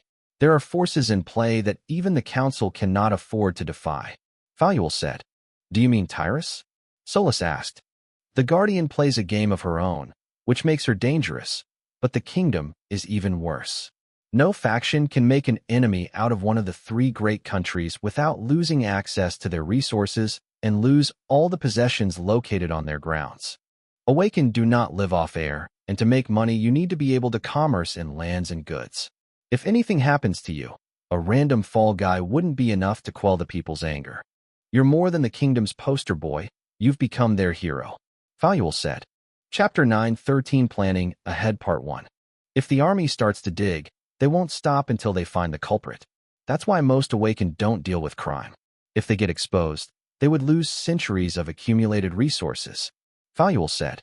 Once you are on your own, however, the humans are bound to try and make you an offer you can't refuse. To switch sides or die? As for the undead, you defeated one of their champions. The horsemen are the pillars that link the undead courts to their council members, and now that the council is considering to offer the abominations a seat at the table, the undead need to strengthen their position. They have no idea how strong the new player is, nor can they afford the old players to get stronger. Since they can't take you in, their aim will be to take you out. Isn't the plan of both the humans and the undead against the laws of the council? Solus was flabbergasted. Indeed it is. But there's always a loophole, and politics is all about exploiting loopholes. Faluel sighed. I thought about it for a long while, and even though there's no way to predict how things will unfold exactly, I can guess the worst-case scenario and help you prepare for it. I feel a huge but incoming. Lith said. But to come out of this pinch in one piece and be freed from this nonsense, you'll need me. You'll need us beasts. The Hydra said with a grin.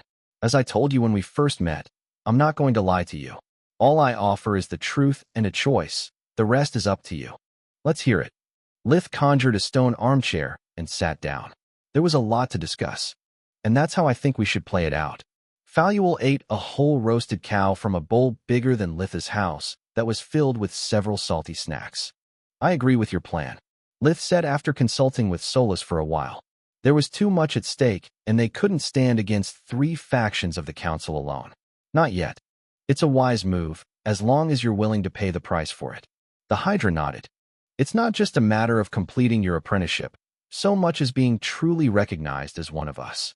Even if you fail me but the Beast's Council recognizes your worth as a healer and forge master, you're set. The gods know how close we are to fall behind fake mages.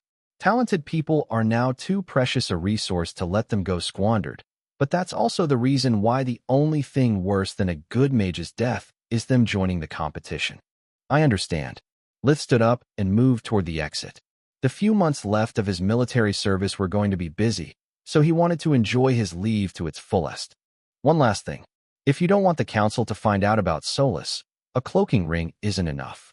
You need to be more careful about your crafts. Faluel pointed a claw of her forelegs at the skinwalker armor. What do you mean? He asked.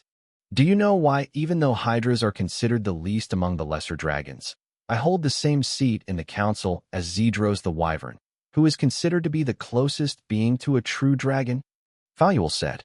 Lith had no idea how lesser dragons were ranked, so he just shrugged in reply. Because except for hydras, a good forge master needs a partner to express their full potential, which means double the fare for the client and double the risks for the smith. Let me give you an example. One of Faluel's heads conjured the world energy into a forge mastering circle, a second used invigoration to provide a constant supply of mana, and a third cast the necessary spells to enchant an amulet. A few seconds later, a brand new council amulet was ready. Without a partner, a forge master can only manifest half of their prowess. Half their energy is needed to keep the circle stable and the other half for the crafting. The more powerful the forge master, the more powerful the partner they need. Most mages don't like wasting their time just to help you practice, so you need to properly compensate them for their time and for not sharing the secrets of your workings. Hydras, instead, can do everything on their own thanks to their multiple heads. Faluel said. Okay, but how does this involve me? Lith asked. Awakened are not humans, silly boy. They will never believe that you have bottomless mana because they can gauge your real ability with life vision. So far, you never created anything noteworthy, but recently things have changed. Faluel tapped on the skinwalker. Your sister doesn't have the power or the skill to assist you anymore, and even if she did, if people start believing that she shares your secrets, it will put her in danger. Whatever creation you have in mind, do not make it public until I take you officially under my wing. If you're forced to employ it, make sure no witness remains. Lith didn't know the Hydra much, but he liked her logic a lot. After agreeing with all of her terms, Lith returned home. He had spent quite some time with Faluel, and his family was likely to have woken up already. He had a lot of things to prepare and calls to make. This is going to be the busiest leave ever. Lith thought. Same old then. Solus giggled. This has been a great day for me. You've introduced me to a lot of people, and I got my own seat as Faluel's apprentice. It will be like at the academy, but this time we're going to be rivals. This has been a shitty day for me, instead. My family is pissed off at me, Rena's unborn child is ill, and there's an unexpected shitstorm brewing at the horizon. He didn't share her enthusiasm one bit. Come on, don't be a sourpuss, and look at the bright side. You got famous. She said. Yay me. He sneered. Once we arrive, I'm going to check on Rena, and then I'm going to sleep until tomorrow. This mess has given me a headache, and I want to be at the top of my game for the procedure. Already? There's a lot of time before childbirth. Isn't it better to research the strangler thoroughly before starting the treatment? Solus asked. That's exactly what I'm going to do. Yet since there is no paper about the strangler affecting a male, nor an established therapy for creatures that young, the best I can do is run simulations after I collect all the information available on the baby. Lith replied. Contrary to his expectations, most of his plan to rest was foiled thanks to his family. Raz and Alina wanted to know about his travels. Rena wanted to spend some time with him to discuss her children's future prospects as mages. The children wanted to play, and Camilla wanted to show Lith how much she had missed him. Either I clone myself, or I'll need a vacation to recover from the fatigue this vacation is giving me. He thought. Even after sleeping for 8 hours, I still feel like crap. Chapter 9:14 Planning Ahead Part 2. The first days are bound to be intense. Solus said. There is too much catch-up to do. Things should get easier over time. During the following morning, Lith didn't get a second of rest as well. Between his family and his communication amulet ringing non-stop, he had barely the time to breathe. News of his leave had spread out, and his old friends and professors were contacting him to congratulate or simply to get back in touch with him. The silver lining of the situation was that while everyone else kept Lith busy, Camilla managed to have a private conversation with Alina, ensuring her help with the treatment. Lith had treated pregnant women in the past, but only curing minor diseases that required Tier 3 magic or lower. Using body sculpting on an unborn child was a rare and difficult procedure. On top of that, the Strangler disease's progression was faster than any medical textbook reported. Even if invigoration was a peerless diagnostic tool, Lith needed a lot of time to understand what the best approach was. Luckily for him, Reno would take a nap after every meal so that he could examine her while Alina and Camilla kept Senton busy. Even though the baby was less than 9 months, his condition was already worse than Tista's when Lith had first diagnosed her with the Strangler. The small lungs were properly developed, but already more than half filled with black matter. Once outside the placenta, the baby wouldn't be able to breathe on his own, let alone survive even the simplest procedure. To make matters much worse, Lith had no idea where to start, and even Solus had no solution to offer him. The procedure he had devised for Tista was unsuited for a creature so small, to the point that Lith couldn't even alleviate the symptoms of the Strangler. Fuck me sideways, this is much, much worse than Zedros and Tista combined. Lith thought. If I expel the impurities, I'll contaminate the amniotic fluid and endanger the lives of the healthy kids. I could destroy the impurities as soon as they come out, but I don't know how Rena and her children will react to darkness magic. No matter how much I focus to control it, darkness is still a destructive force that puts a strain on the patient. If it triggers labor, I risk killing all 4 of them. I was hoping to use body sculpting to help me find a proper treatment, but that's impossible as well. Treating a single human life force was already complicated, for it once was the stuff nightmares were made of. Rena's life force was closely entwined with that of her babies, as if they were 4 stringed instruments that shared their chords. Any alteration on the life force of the ill child would have repercussions on that of the mother, which in turn would affect the other babies. If with Zedros Lith had to deal with twin sons, in Rena's case Lith had to unravel a tapestry and then weave it again without ever altering the image depicted. To add insult to injury, this time his ability to hear a life force's melody was a handicap because there were 4 distinct melodies playing at the same time.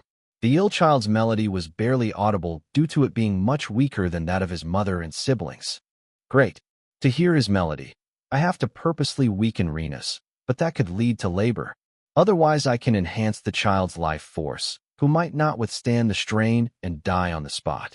Time to ask for the opinion of an expert. Lith thought. Headmaster Marth was happy to hear from one of the White Griffin's most famous alumni, so he answered immediately. After a few mandatory niceties and chit-chat, Lith shared with Marth his diagnosis and doubts about his nephew's illness. If I heard this story from anyone else, I'd think that either the healer is dead drunk or they are playing a prank on me. Marth remembered how serious Lith was about the Strangler disease. Before Tista fully awakened, he had her fully examined many times to make sure that the strain of attending one of the 6 great academies could compromise her health. The situation is indeed dire, and if not treated before birth, the lungs will remain filled with liquid and the baby will drown without drawing a single breath. Why does it always happen with twins? Marth slammed his fist on the desk in frustration. It usually takes an extra healer for each child involved and another for the mother, which in your case means 4 healers. I doubt you can pull it off stealthily unless you drug your sister, and I do not recommend it strongly. Do you know someone who could help me? Lith asked. I'm a specialist in regeneration and blood work, so my experience with newborn amounts to 0. Vaster would be the obvious choice since he is one of the best healers of the kingdom and a veteran, but due to his age, he can't lead such a delicate procedure. Endurance is everything when dealing with the unknown, and sadly he gets tired quickly. The best thing I can offer you is Quilla Ernest. She would be a great second and might help you find a way to deal with your problem. Marth said, Wait, what about our ace of all trades? I called you because Manohar likes challenges, and he has yet to fail a single experimental procedure. Lith clenched his teeth, afraid of the answer. I'm sorry, but he's gone. Again. The poor headmaster looked like he was about to burst into tears. He did what? Lith unknowingly made an impression of the king that would have shocked even Marone Griffin himself. I know. The worst thing is that he's actually on official duty. As a penance for his repeated offenses, the royal court tasked him to identify the upper echelons of the undead courts and their associates in the kingdom.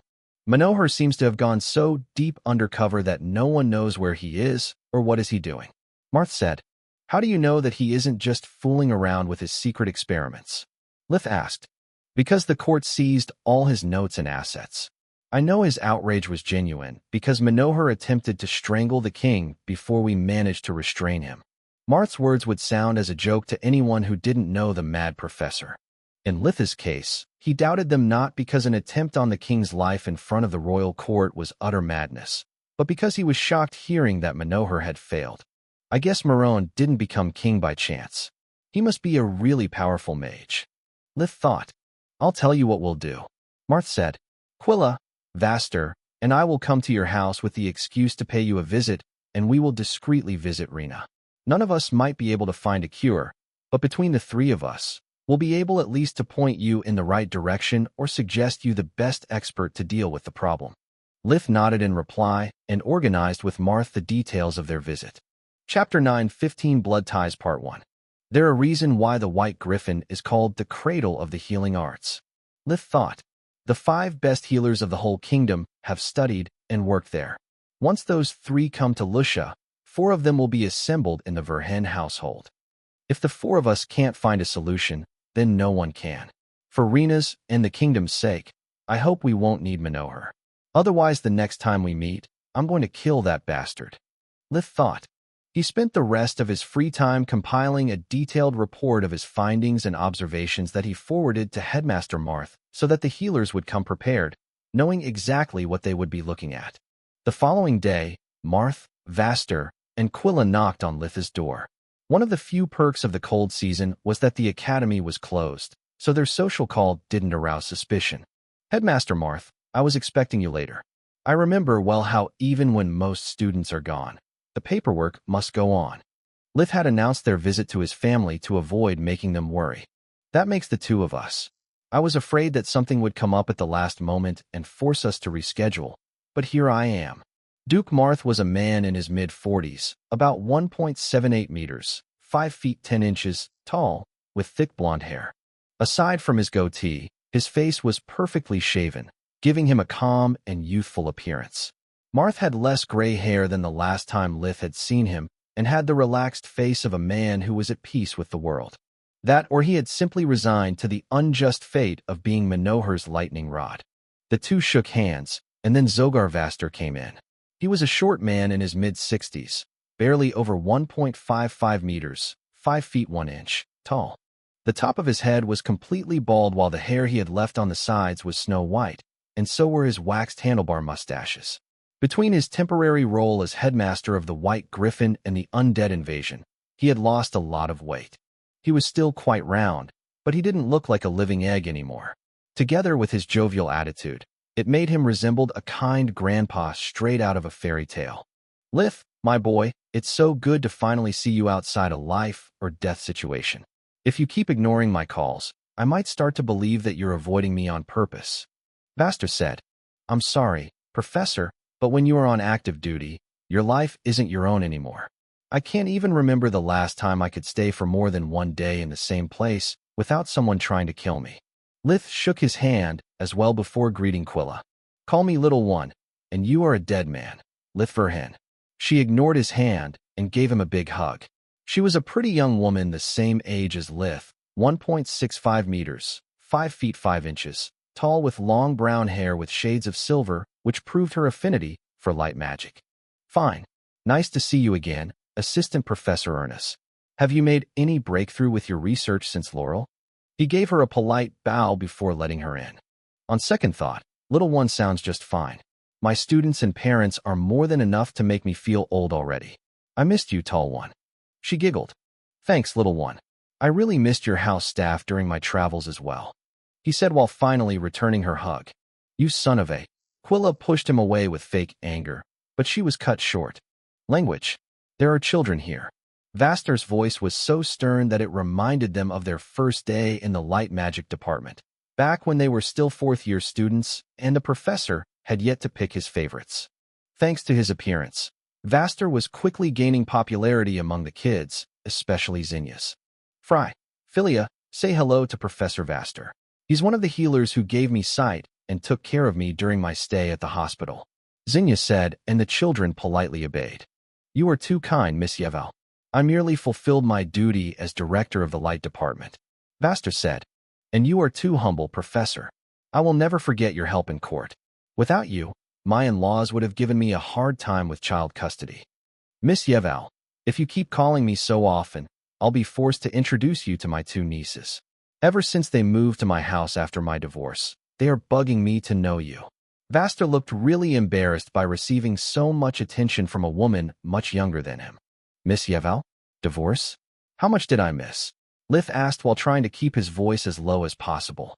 Nothing much, Camilla said. After Falmug's arrest, Zinnia disowned both our parents and her in-law, taking my family name. Falmug's parents tried to get custody of the children, claiming that, with Zinnia's disability and no source of income, she couldn't take proper care of them. Vaster was asked to testify about her condition, and he got so pissed off that after destroying the healer of the counterpart, he had his accountant take care of all her possession. Now Zinnia can live off a trust fund. It doesn't end there, Quilla said. They have exchanged their communication runes and speak regularly. Some say that it was the last straw that made Vaster's wife ask for a divorce. Lith was shocked by the events unfolding in front of his eyes. He didn't hear so much gossip since he had left the academy. Vaster is a nice man. Alina chimed in. When he learned that both you and Tista couldn't follow her recovery, he started to come here from time to time to check on Zinnia's condition. Oh gods, let's hope he is not having a midlife crisis. Lith whined. After Falmug, I don't care who my sister is with, as long as it's a good man, Camilla said. Besides, wouldn't be cute if, after all he did for you, the Verhens and the Vasters become in-law. The situation was dire, but Alina still pursued her own agenda. If there was one thing that the unborn baby issue proved, was that a healer's place was with their family. Lith ignored his mother's latest attempt at getting him married and brought Marth over to Rena. The headmaster had already cast all the spells he needed before knocking on the door, so he only needed to make contact with his patient to activate them. One after the other, the three healers found a pretext to approach Rena and took a thorough analysis of the child. Only an hour later, when the visit was over and Lith walked his guests to the door, did he ask for their findings. I'm very sorry, Lith, but there's nothing I can do. Marth gave him a deep bow of apology. There was no way to soften the blow without giving Lith false hope, so Marth preferred a direct approach. Both the pregnancy and the disease are at a too advanced state for the prognosis to not be terminal. The only option I can suggest you is to keep your sister calm, and then tell her that the child is stillborn. Chapter 916 Blood Ties Part 2. Lith froze, staring at Marth with his eyes wide open before Vaster's voice forced him to turn around. I have to agree with Marth. If only we caught the disease earlier, or if the child could survive even a few months after birth, then there would be a flimsy chance of success. But as it is, there's nothing we could do. Vaster wiped a lonely tear from his eye. Age had made him softer in more than one way. Quilla. Litha's voice was so thin that it was barely audible. Professor Vaster is right, Lith. Quilla shook her head. To not negatively affect the mother and the other children, it would take months of therapy. After birth, even with a dozen healers providing the baby with life force, he can't live without lungs. If we cure him fast enough to allow the child to breathe, his body will die because of the excessive stress the procedure requires. If we take it slow, he will simply choke to death. Litha's knees buckled, and it was only thanks to his friends that he managed to sit on the porch instead of falling to the ground. This is in no way anyone's fault. Marth said, you and Tista couldn't predict this would happen. Heck, no one could. Diagnosing a fetus is already hard because of the link with the mother, but triplets is a mess. To make matters worse, the lungs form late and the disease has progressed at an uncanny speed. Unless one casts scanner on a daily basis, it was impossible to spot the strangler in time. I'm sorry for your loss. Vaster opened a warp steps and disappeared, quickly followed by Marth. Quilla would have done the same, but Lith was refusing to let go of her hand. I'm terrible as a grief counselor, and if I stay here one more minute, Rena is bound to hear me crying, she said. Just like the two professors, Quilla wasn't eager to leave out of indifference, but because she knew that nothing she could say would make Lith feel better. As healers, they dealt with death on a daily basis. Losing a patient was a feeling they had grown numb to, but when it happened to one of their own, it was still as bad as the first time. It reminded them of their mortality and made them want to spend more time with their own families. Good, because I don't need a grief counselor. The reason why I kept you here is that you're more than a genius healer. You're a genius healer who knows who I really am. Litha's eyes were focused again, and his voice was firm. I don't see how being a hybrid might help your sister. Sure, casting silent magic is a nice advantage over us humans, but our spells still follow the same principle. I've known you long enough to recognize your I've got a plan face, but you can't outsmart a disease. Quilla said, maybe and maybe not. To succeed, I need more information on the Strangler and 4 healers. I know just the place where I can get both. Without letting Quilla's hand go, Lith opened a warp gate while announcing his arrival via the communication amulet. The exit point led them inside Faluel's lair. The Hydra was intrigued by the sudden call for help and had prepared several spells to face whoever had dared defy her authority in her own turf. A single young woman yelping in fear and awe at the sight of her majestic body wasn't how Faluel had pictured the Council's goons. On top of that, the unknown woman wasn't even an awakened. Well, that's definitely not the kind of life and death situation I was expecting, Faluel said after Lith had explained everything to her. Can you tell me anything about the Strangler disease that can help me with my nephew, and more importantly, is it possible to save him? Lith asked. First things first. Faluel assumed her human form while conjuring a redwood table, comfortable armchairs, and a hot beverage for everyone. Lith was too tense and Quilla too scared to make any sense. Who is she and what does she know? Faluel now looked like a young woman in her mid-20s, about 1.7 meters, 5 feet 7 inches tall. Her face had an oval shape, with rainbow-colored eyes and long hair of 7 different colors that framed her fine features. Quilla knew plenty of regular girls as pretty as Faluel now was. Yet the simple grace of her slender body seemed to be perfectly attuned with her demeanor, making the final result much more stunning than the sum of the single parts. My name is Quilla Ernas, your ladyship. I'm a friend of Litha's and I know he is a hybrid, she said. Faluel looked at Lith, asking him a silent question to which he answered by shaking his head. Nice to meet you, Quilla. My name is Faluel the Hydra, and I'm Litha's mentor in the arts of healing and forge mastering. I wish we met in happier circumstances and earlier in your life. It's such a pity. Faluel's words puzzled both her guests. Quilla's mana core is bright blue with a tinge of purple. Probably she's beyond the point Faluel could awaken her. Solus thought. Now let's get to business. A healer doesn't live for hundreds of years without treating the Strangler disease several times, so I know everything about it. Contrary to what humans think, it affects both genders. The reason why you never encountered it in a male is that it kills them in the womb way before the 9th month, and it's always mistaken for a simple miscarriage. Faluel said, damn it. The Strangler must be a genetic disorder linked to the X chromosome, like hemophilia, but worse since it manifests even in females.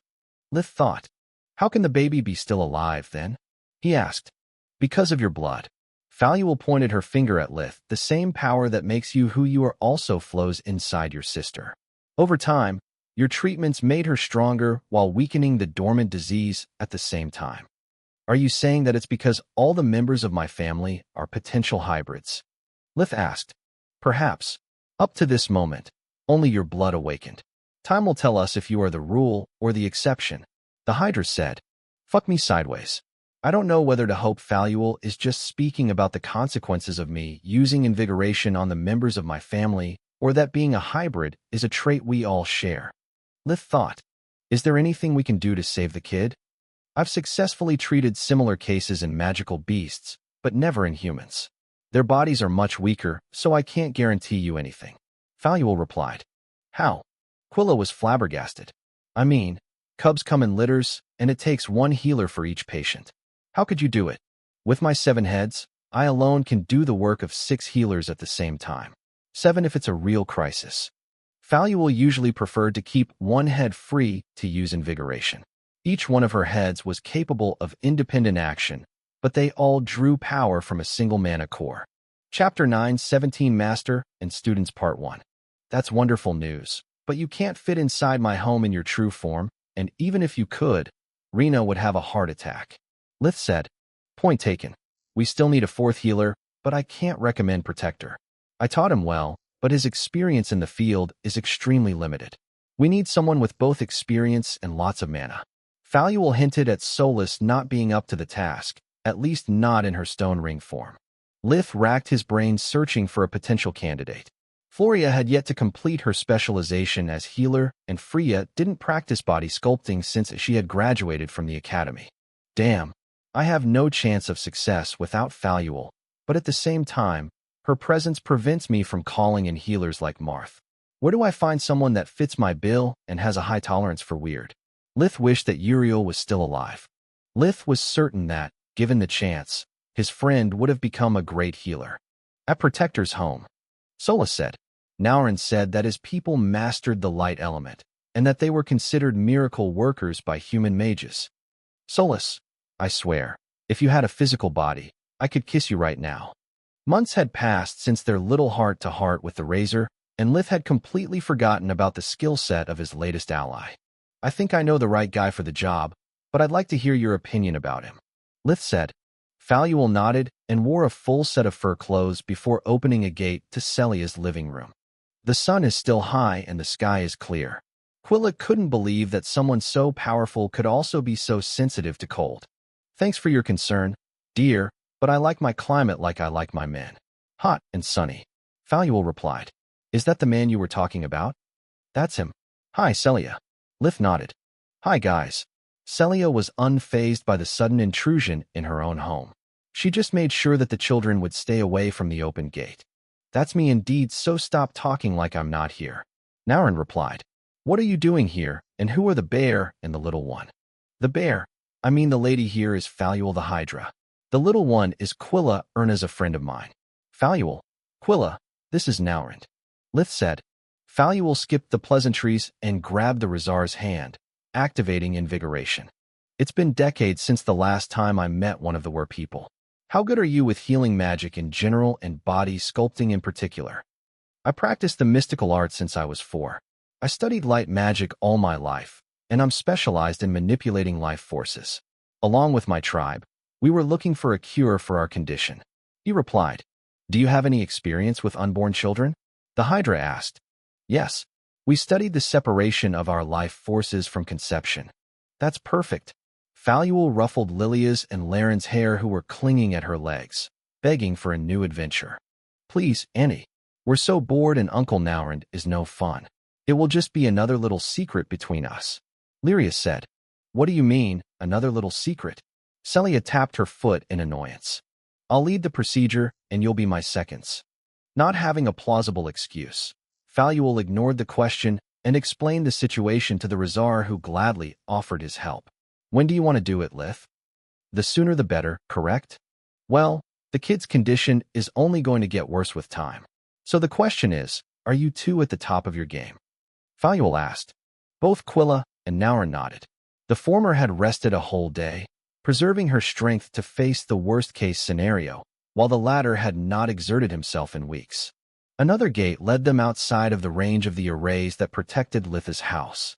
I understand that you don't want to scare your sister, but I can't afford to rush things nor to have Rena freaking out if she wakes up from her nap and finds a bunch of people casting magic on her.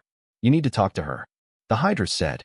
Isn't there a spell that can keep Rena calm or asleep for the duration of the procedure? Lith asked. Yes, but they require to alter her metabolism, adding even more stress to that our combined spells will inflict upon her. It's the magical equivalent of drugging her, and I'd rather have a patient that can tell me when she experiences discomfort than one more enemy to fight. Faluel looked comical as she shivered under the sun and the multiple layers of fur, but her voice was firm. Fine, I'll do it. Lith entered his house, searching for the best way to soften the blow. He was so focused rehearsing his lines that he almost failed to notice the deafening silence that welcomed him back in the living room. Almost. There you are. Rena was sitting on a sofa with Sinton to her right and Zinnia to her left. For some reason, Alina was alone in a corner with Raz, whispering. Lith could hear the children playing with Camilla in his room. She was using one of Litha's devices to project a movie and keep them from panicking. Can you please tell me what's wrong with me? Rena asked. What do you mean?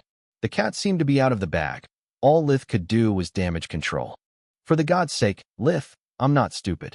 How could I miss 3 of the best healers in the kingdom casually visiting at the same time, and each one of them casually touching me for way longer than a friendly greeting requires? I've lived here long enough to know how a healer works, how you work, with white lies and omissions. Rena said, just be calm, dear. I'm sure that Lith had his reasons. Sinton said, Sinton is right, Rena. As his sister, you should know that he puts his patient's well-being first. I was just a stranger to him, yet he went way beyond his duty to help me. Imagine to what lengths he would go for you. Zinnia said, that's exactly why I'm angry. He spoke about it with Mom and Camilla, yet he kept me completely in the dark. Whatever is happening, I have the right to know. My body, my decision. Rena acted angry, but she was actually scared. Scared that the illness affecting her could harm the children in her womb. Scared that the fairy tale that her life had been up to that moment could suddenly turn into a nightmare. Lith took a deep breath to calm down, and then moved a chair in front of Rena. She will need all the support she can get. Sinton is the father of her children, and Zinnia has undergone a risky procedure as well. They are the ones that can relate the best with Rena. Lith thought before explaining the situation in detail to her. He talked softly, answering all of her questions to try and keep her as calm as he could. By the time he was done, despite his best efforts, Rena was pale as a ghost and on the verge of a breakdown. I don't understand, she said. I remember that even Tista was born healthy. The disease manifested later. Lyria is fine, the other children are fine. Why him? Why now? You must be wrong. Your story makes no sense. Just bad luck, like Tista. She was the only one affected by the illness among her siblings as well. Lith stated the obvious to help Rena overcome her denial.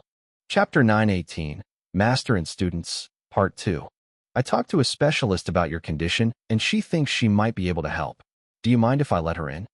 Rena was tempted to send Faluel away, hoping that the bad news would disappear along with the healer. Yet her maternal instinct was stronger than her fears and superstitions, so she turned to Sinton, who agreed in her place. Who are all these people? Rena didn't expect a second team of healers to barge into the house, especially not one wearing her own weight in fur and another looking like someone who was there because he had lost a bet. Good gods, if it's chilly. Do you mind turning up the heat? Faluel asked. Naurand was too shocked and embarrassed to say a word. To him, it was Litha's house to be identical to Protector's, and he wasn't used to being around so many humans. He could have teared them up like papier-mâché in his beast form, yet the Rizar was quaking in his boots. Sure thing. Alina operated the panel that controlled the house temperature, making the room as warm as during a sunny spring day. That's really an ingenious system, the Hydra said while studying the central heating magical devices spread throughout the house. Too bad it wouldn't work for my place. Maybe I should make myself a winter cottage. Once Faluel was done undressing, all eyes were on her. To not scare her hosts, she had changed her hair to silvery blonde with streaks of white, pretending to be just a normal human expert in light magic. Aren't you a little too young to be a specialist in anything, miss? Alina didn't mean to be rude, but aside from Lith and Quilla, the Hydra appeared to be the youngest person in the room. Darn, I knew I was forgetting something. Damn cold that slows my brain. Faluel cursed. Faluel. Just call me Faluel. As for your question, I'm a well-renowned genius that some consider on par with the unreliable Manohar. Faluel wasn't actually that brilliant, nor did she have any idea who would win if she ever fought against the mad professor. All that mattered to her was to put her patient at ease and gain her trust. Really, everyone asked, Quilla included, making Faluel words lose a good chunk of their luster. Who's Manohar? Naurand was only getting more confused by the second. His ignorance put another dent in Rena's opinion about the odd squad of healers. Yes. Faluel ignored the disbelief in the room, brimming with the confidence of an empress talking to her loyal subjects. I'm the mage who will take care of Lith after he is done with the army. I'm a specialist in healing and forge mastering. Really? Everyone asked again. Yes. Lith glared at Quilla to make her stop acting surprised at everything. Master Faluel belongs to an ancient magical bloodline and offered to share her wisdom with me. She's an even better healer than I am. Lith hated to call the Hydra his master, but he knew that, if he used the term professor, Quilla's reaction would make everyone doubt his words. Lith was many things, but being humble wasn't among them. Hearing the deference in his tone toward Faluel, and calling her, as he had only done for Nana, sealed the deal for his family. "Can you save my baby, Lady Faluel?" Rena asked. "Just Faluel, please. As for your question, I can't answer before taking a look myself. Do you mind me giving you a checkup?" Faluel said, receiving a nod for an answer. She placed both her hands on Rena's womb and then activated invigoration. Faluel's eyes burned with white light, and her hair turned to silver. The light spread from her hands to Rena's body, and 3 wisps appeared where each baby was. None of it had any practical use, but she knew how humans were prone to mistake theatrics with real power. Her show was impressive enough to leave all those present in awe, Quilla included. The bad news is that the diagnosis of my esteemed colleagues from the White Griffin is right. The good news is that I don't agree with their prognosis. I'm confident I can save your baby, but I'll need everyone's help," Faluel said. "What do we have to do?" Alina asked. "To succeed, I need time, space, and to not be interrupted for any reason. Also, for the duration of the procedure, I need the members of the family to be in a different spot from their guests. Can you do it for me?" Faluel said. Camilla was worried by the gravity of Rena's condition, but she knew there was nothing she could do. She went to Zinya's home along with her sister and the children, leaving the Verhens alone. "I do realize that Sinan was allowed to stay only because he shares the same blood of the unborn child. Then why does it still hurt feeling cut out from the life of the people I love?" she thought, holding back her tears. Faluel had Rena lie down in Litha's bedroom because it was the biggest in the house, while the rest of the family sat on the other side of the nearby wall per the healer's instructions. "I'll take care of the kid with the strangler. Lith, you know Rena better than anyone, so it's your duty to keep her stable and give us a constant flow of life force. Quilla, you take care of the other boy. Naurand, you take the girl." Faluel gave Rena a potion to drink before the procedure and several others for later use. "I said I wanted it to be a surprise." Rena half laughed and half sobbed. "I'm sorry, sis. Feel free to beat me up once we're done," Lith said, trying to make her laugh. He knew that Rena didn't actually trust Faluel nor Naurand. She was just desperate. Yet he was also aware that the real reason why the Hydra had untrusted Rena to him wasn't to just hold her hand, but because he was the only one beside Faluel who could use invigoration. If something went wrong, it would be his duty to prevent the damage from spreading to the mother and then to the other children. "Okay, guys. I can't waste time talking or explaining stuff, so we'll use a mind link during the whole procedure." Faluel's thoughts echoed in the healer's minds, shocking them to the bone. "Yes, telepathy is a thing. Now put up your game face and stop scaring the patient. I usually don't give lessons for free, but I need you to understand what I'm doing step by step so that you can prepare your countermeasures before something goes wrong. Eyes on the prize, save the questions for never, and good luck." Everyone activated their Tier 5 scanner and chisel spells. The former allowed them to sense the life force of the patient, while the latter was used to manipulate it at will. Step 1. Treat the strangler disease.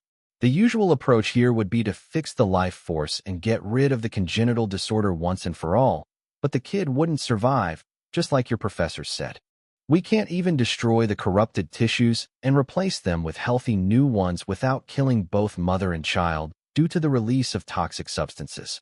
What I'm going to do, instead, is treating only the already affected areas and leave the rest for after the birth.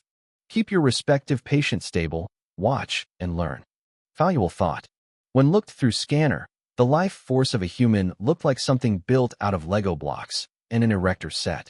What the Hydra did was to take the blocks that comprised the blackened part of the lungs out one at a time. Chapter 919, Spirit and Light Magic, Part 1. Faluel filled the empty space with white tendrils from her spell, without even letting the child's body notice what was going on. Then, she scanned the bodies of the other children before examining the mother and, if necessary, even of all the nearby relatives to look for the closest match. It was the other healer's duty to prevent Rena and the children in her womb from feeling any discomfort. Raz and the others were as fit as a fiddle, so they only experienced a small sting when Faluel operated on them from a distance, borrowing healthy pieces of their life force to use them as reference. Lith and the others looked in awe as Faluel was able to turn the corrupted blocks into scaled-down versions of their healthy counterparts the moment she found the best match. Her approach was akin to recycle the baby's own flesh, limiting the stress that the procedure exerted upon both mother and son. Lith provided Rena with a slow and constant flow of life force, while the potion she had ingested earlier provided her with the nutrients she needed. Neither Quilla nor Naurand could understand how Faluel managed to perform body sculpting on Litha's relatives despite the wall separating the Hydra from her targets. Only Solus could see via mana sense that the Hydra was using tendrils of spirit magic as conduits for her spell. By my maker, spirit magic can be mixed with other elements to make up for their innate shortcomings. In this case, healing magic's short range. Solus thought. Drink the next potion, Rena. Faluel had cleansed half of the kid's left lung. In this kind of procedure, it's vital to provide the patient with a constant supply of nutrients and enough time to metabolize them. It's the only way to prevent the rapid cellular regeneration from feeding off the patient's body and avoid complications during or after the treatment. Faluel explained to her students. Quilla was so focused on creating a sack of light magic around her subject to protect him from the ripples of the Hydra's spell that only the increasing number of empty flasks did allow her to perceive the passing of time. Even though Naurand and Quilla would have loved to admire Faluel's handiwork, they didn't have enough time nor focus to spare.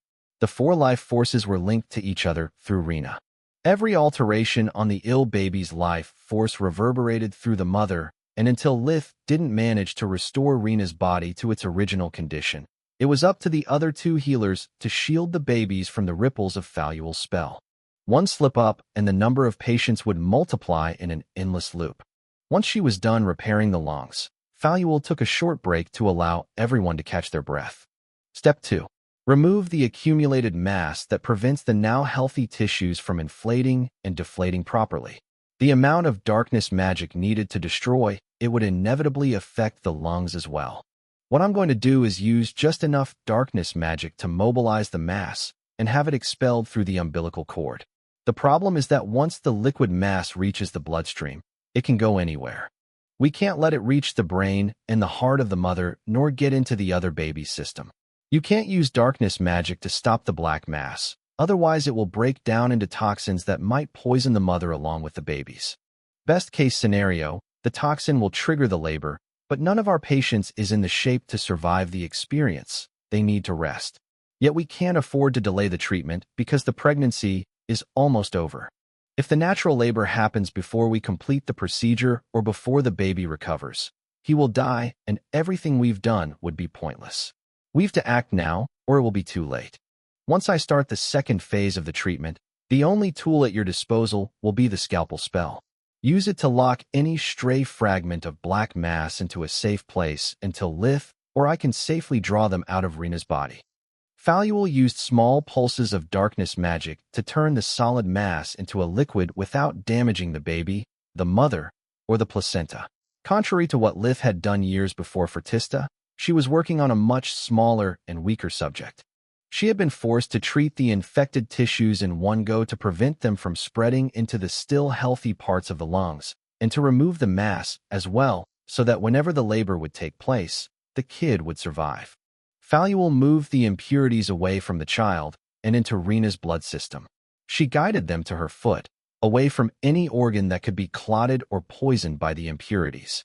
Then she proceeded to expel and destroy them. All that Rena felt was as if someone was constantly dirtying and cleaning her heel. Lith helped the Hydra at the best of his abilities, keeping the mass compact and leading stray fragments back to the flock as fast as he could. In normal circumstances, taking control of someone's metabolism with invigoration was a piece of cake, but in Rena's case, it meant also to disrupt the children's metabolism with unpredictable consequences. It's done, Faluel said after triple-checking that there was nothing left that could endanger the patient's life. What about the babies? Despite the potions and Lith providing her with life force, Rena was drenched in sweat and deathly pale from exhaustion. The repeated cycles of damage and repair her body had undergone would cripple Rena's physical strength until her life force was stable again. They are all fine, but we can't relax. I couldn't completely eradicate the strangler, so not only it could manifest later again, but the disease will also be transmitted to your grandchildren. Faluel said, "What do I have to do now?" "Rest and recover. Lith can check up daily on the baby, and keep the situation under control so that no further procedure will be necessary. Once the baby is born and a few months old, it will be a piece of cake to cleanse the strangler from his body once and for all. Faluel wiped the sweat from Rena's face before leaving. Yet Rena stopped the Hydra by grabbing her wrist. I know even though you don't know me, I'm asking a lot. But when the time comes, can you please help me delivering the babies? It will be my pleasure. Just remember to heat the house properly for me. Faluel said. I'll make it hot like a summer day if necessary. Rena let go of the Hydra, falling asleep the moment she managed to relax. Now that everything is over, let's talk about my payment. Faluel said. What payment? Lith hated surprises, especially those with a price tag attached. I'm in hot waters with Celia, so I expect you to put in a good word for me. Also, I like the warming thing you did to your house. It doesn't need a raise nor mana crystals, which is nice and convenient. It's called air conditioning. It keeps the house warm during winter and cool during summer. Lith said, Can you do it for my cave? She asked. Your cave is damn huge, and it's not insulated. Lith shook his head. Luckily, it's your problem, not mine. You're a smart man. I'm sure you'll come up with a solution. Faluel winked and opened a gate back to her home. Chapter 9:20 Spirit and Light Magic Part 2. Frigging cold. She shivered when a cold draft from the cave entered the room. Fine, but the materials are on you. Lith said. Deal. Say goodbye to your family for me, and call me only if either you really need my help or you can properly introduce me. I hate lying to be accepted. I don't need anything from them. It's them who need my help. Lith gave her a deep bow and went to give the good news to his family. If you have any questions, ask Quilla. I'll be back in a jiffy with Cammy and Zin. They must be worried sick, he said while hushing the living room, to keep their cries of joy from waking Rena up. Wait, how the heck did Faluel control Rena's metabolism? There's no spell I know that can do that. Also, how is it possible that after hours of treatment you and I are exhausted while those two didn't even break a sweat? Quilla asked Nowrand. It's amazing how I'm the one who lived in the middle of nowhere all of his life, and yet it's you who is this painfully ignorant. Nowrand said before going back home as well. Back at Zinya's house, the kids had gone to sleep for a while. The procedure had taken so long that the sun had already set. Yet the two women had been restless the whole time, pacing around the house or checking the windows at the faintest noise, hoping for some news. When Lith knocked, the door opened instantly. He was surprised noticing that Camilla's eyes were red, and she had consumed quite the number of handkerchiefs. Zinya was worried as well, but she had kept her cool for her sister's sake. Everything went fine. Mother and children are all right, Lith said, trying to understand the source of her stress. Camilla was on great terms with his family and she had a good heart, but judging from the pile of crumpled cotton, she seemed to have cried as much as Alina. Thank the gods. I don't think I've ever been so scared in my life. Camilla sighed with so much relief that it confused Lith even more. I have a question, though. Was she the same Faluel I talked to you about yesterday? Yes. Did she make a bad impression on you? He tried to understand if Camilla was concerned only about the child or also about him spending a long time with the Hydra. Her human appearance was quite attractive, after all, and being jealous would have been natural. What the heck are you saying? She's a saint. You're lucky to have met such a caring teacher who's willing to help complete strangers for free. I wish me and Zin had such luck when we were younger, Camilla said, making Zinya nod and Lith scratch his head. I just want to know how the strangler works. Is it a family thing? Do you have it as well?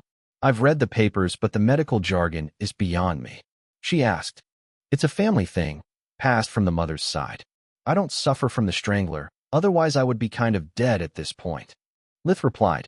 Only from the mother? So a father can't pass it on his children. All traces of worry disappeared from Camilla's face.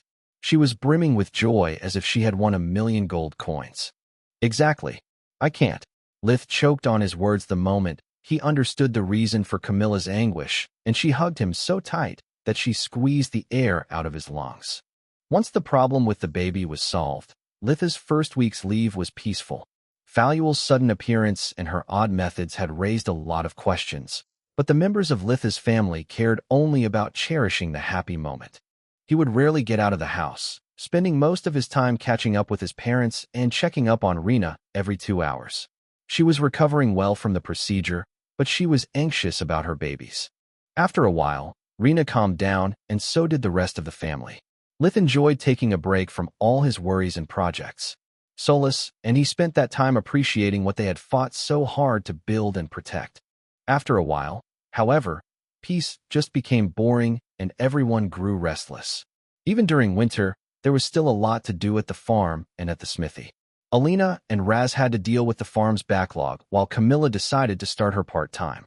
With Zinnia taking care of Rena and Lith of the house, she was starting to feel useless. I think I'll follow her lead and get some work done in the tower, Lith thought, while warping to the mana geyser in the Tron Woods. I agree.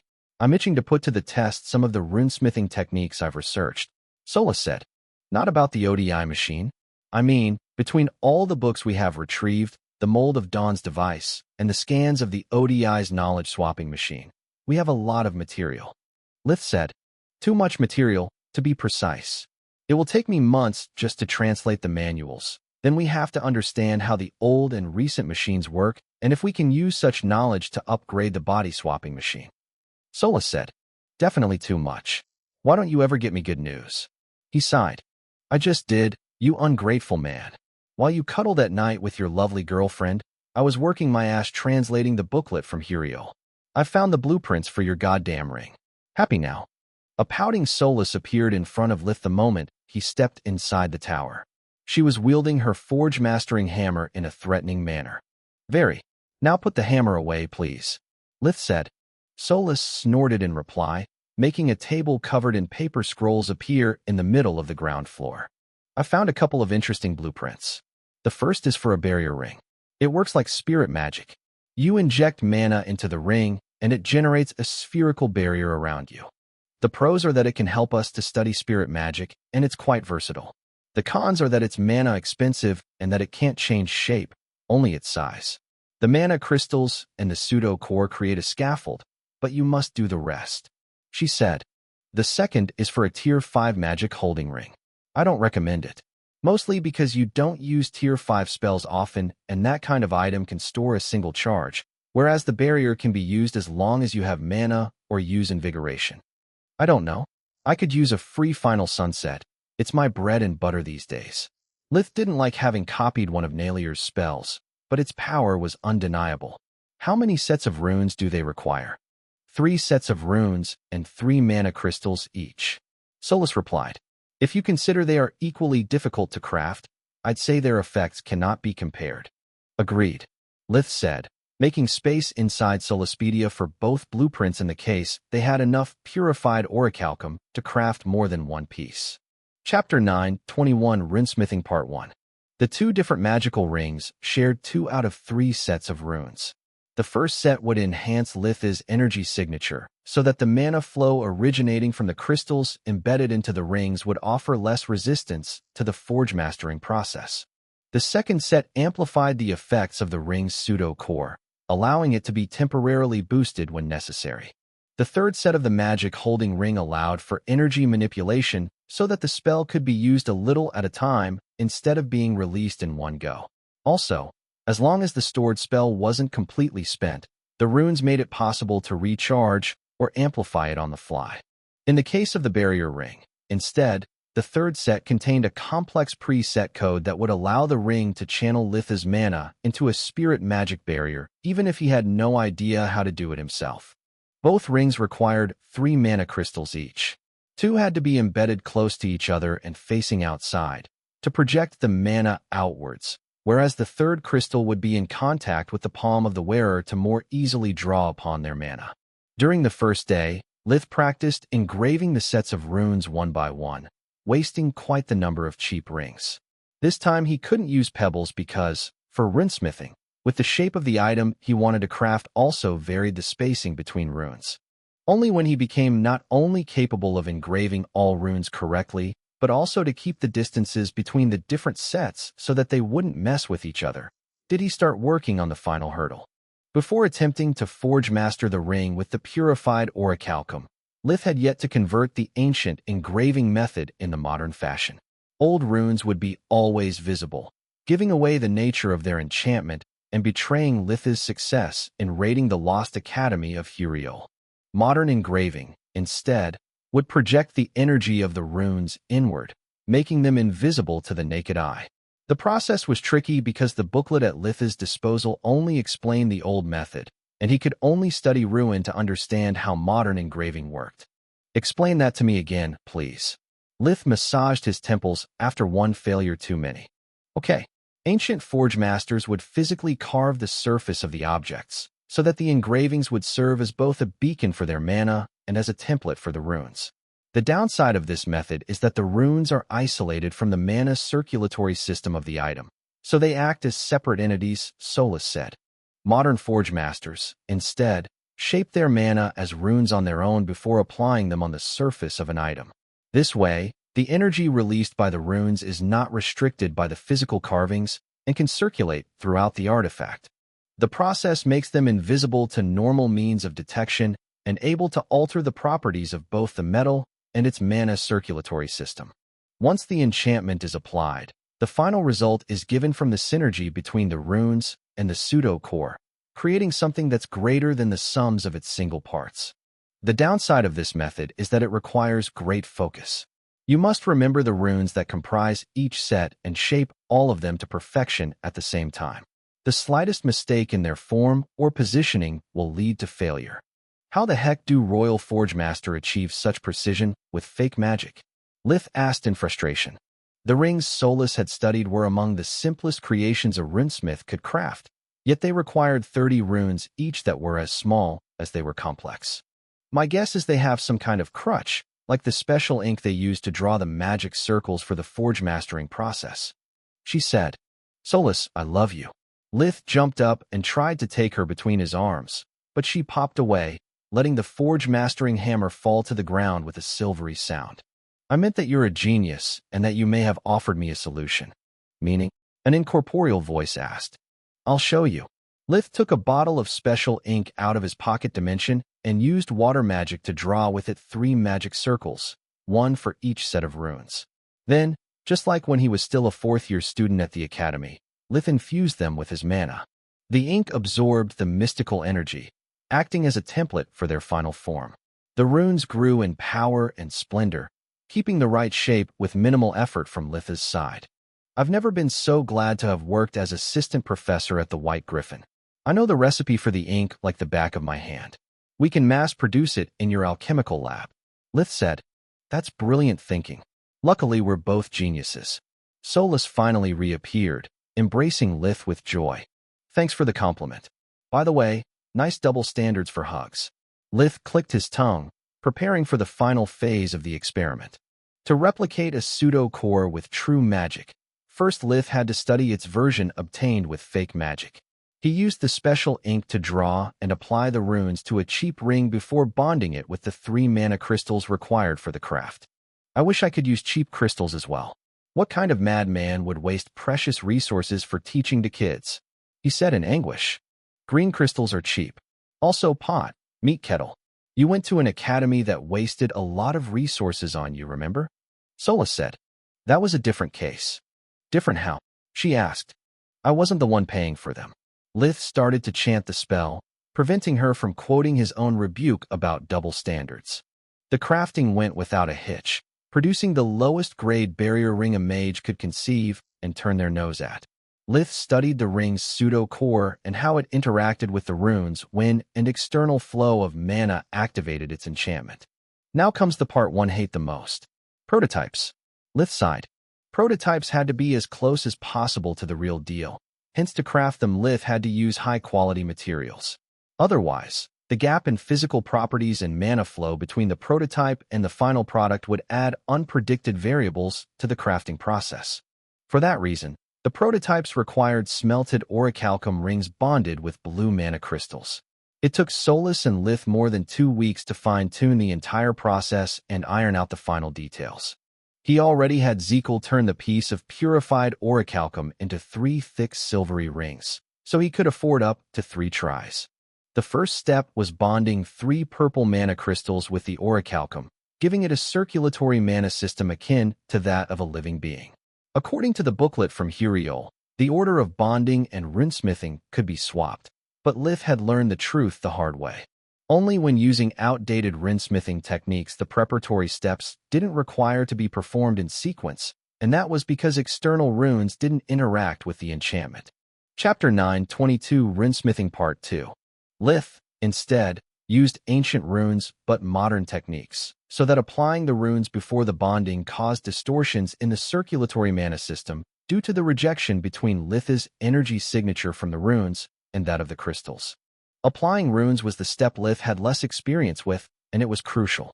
He would have liked to have all the surface of the ring available for the runes and bond the gems only after the runesmithing process, but unfortunately, it turned out to be impossible.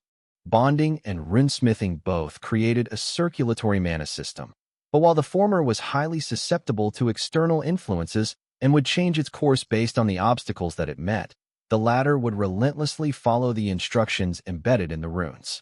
Only after the purple crystals had become one with the metal and their circulatory mana system was stabilized could Lith move to the second step, runesmithing. The sets of runes would seep inside the orichalcum, spreading their veins through its whole structure and relying on Lith's mana to overcome the resistance generated by the presence of the crystals. Fascinating. Solus thought while examining the complex network of mana channels the two preparatory steps had created. It's as if the crystals created arteries that spread the mana evenly, while the runes created veins that will allow the residual energy to return to the pseudo-core without overloading the ring. All that is left is the heart. You made an interesting parallel, Solus, but it's more than that. The runes also carry my energy signature, so with each set I engraved, I reduced the rejection between the mana generated by the crystals and my own, making the forge mastering process easier. Lith thought, now I understand why the booklet is so adamant about the correct positioning for both crystals and runes. A slight alteration is all that it takes to turn a masterpiece into an utter failure. Then, Lith performed the third and last step, necroforge. Each failed prototype had made his wallet bleed, but at the same time had brought the process closer to perfection. Without runes, Lith couldn't create a pseudo-core holding more than half of his magical force. Otherwise, the amplification effect of the orichalcum would boost the pseudo-core to the point that Lith couldn't overcome the rejection between the two different energy signatures. The ancient runesmithing technique raised the limit to 60% while using the ancient runes, and what Lith assumed were modern runesmithing techniques brought it up to 75%. I guess I'll need Faluel's teachings to reach 100%. Oh well, this is still a great training. He thought while resting, preferring to save invigoration for necroforge. Such forge mastering technique required him to shape the pseudo-core outside its future recipient and then merge them together before creating the necessary mana pathways to make it permanent. By creating a complete pseudo-core, Lith had all the time he wanted to shape it with surgical precision and charge it with enough energy to fuel the enchantments he wanted to create. The downside of necroforge was that injecting a powerful energy mass inside inanimate matter would encounter a lot of resistance and put a huge amount of stress on its recipient. To make matters worse, the pseudo-core was likely to be deformed in the process, and fixing it would require consuming more mana and focus. The pseudo-core had to retain a perfect shape after having been placed inside the mana circulatory system before Lith could add the correct number of mana pathways necessary to stabilize the artifact.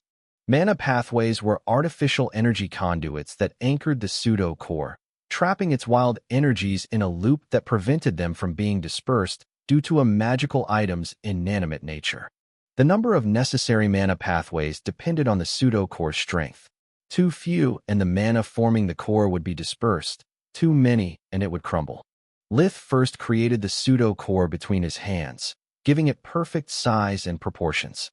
Invigoration allowed him to see in detail both his own creation and the mana core crafted with fake magic, so that by comparing them he could fix any mistake. Then, he made it engulf the ring. At first, the purified orichalcum absorbed the pseudo-core like a sponge does with water. After a while, however, the flow of energy bearing Lith's energy signature and that bearing the three purple crystals were matched in power. The pseudo-core started to distort, forcing Lith to stop and restore its shape. At that point, he wielded his enchanted forge mastering hammer and used Solus's help to overcome the rejection caused by the two conflicting energies. Solus had now to split both her focus and the world energy coming from the mana geyser between the magic circle and the hammer. Without the former, the mystical energies of the forge mastering process would dissipate, while without the latter Lith would lack the strength to imbue such powerful magic into the ring. Each time the forge mastering hammer was filled to the brim with mana coming from Lith and Solus, it would strike at the enchanted ring, emitting a blinding pulse of blue light that was captured by the circle and channeled into the ongoing spell. The purified orichalcum offered little resistance to the mana flow compared with its just smelted counterpart. The phenomenon had allowed the energy coming from the purple crystals to form a complex mana circulatory system that filled every nook and cranny of the ring. Luckily, the same happened for the runes, whose network of mana capillaries constantly mixed Lith's mana with that coming from the crystals and made the forge mastering process possible. It's incredible, Lith thought. I have barely started, and the procedure would have already failed if not for the runes. The secondary mana circulatory system the runes create not only allows the mana from the pseudo-core to freely flow inside the ring, as if I had already added a few mana pathways, but it also stabilizes the pseudo-core, so that even under the energy-amplifying effect of the orichalcum, the number of imperfections that arise is fewer than ever. The more the pseudo-core seeped inside the ring, the more it grew in size and power. What had started as a construct with only 75% of Lith's power had already reached 90% on its own and would soon go over 100%. A forge master couldn't imbue a spell stronger than his own magical power. It was the reason why having multiple mages powering up a magical circle was useless and why Lith needed the hammer. With it, Solus could add a power boost from the tower and made it possible for them to overcome their limits. By the time the pseudo-core had reached the center of the mana circulatory system, it had grown to 120% of Lith power. All he had left to do was to create the mana pathways to complete the process. With each mana pathway Lith created, the two conflicting energy signatures coming from the pseudo-core and the crystals started to mix. The violence of the clashes between them progressively faded until they became one. It's done. Lith immediately imprinted the barrier ring and put its capabilities to the test. A sphere of emerald light surrounded him, protecting him from any kind of danger.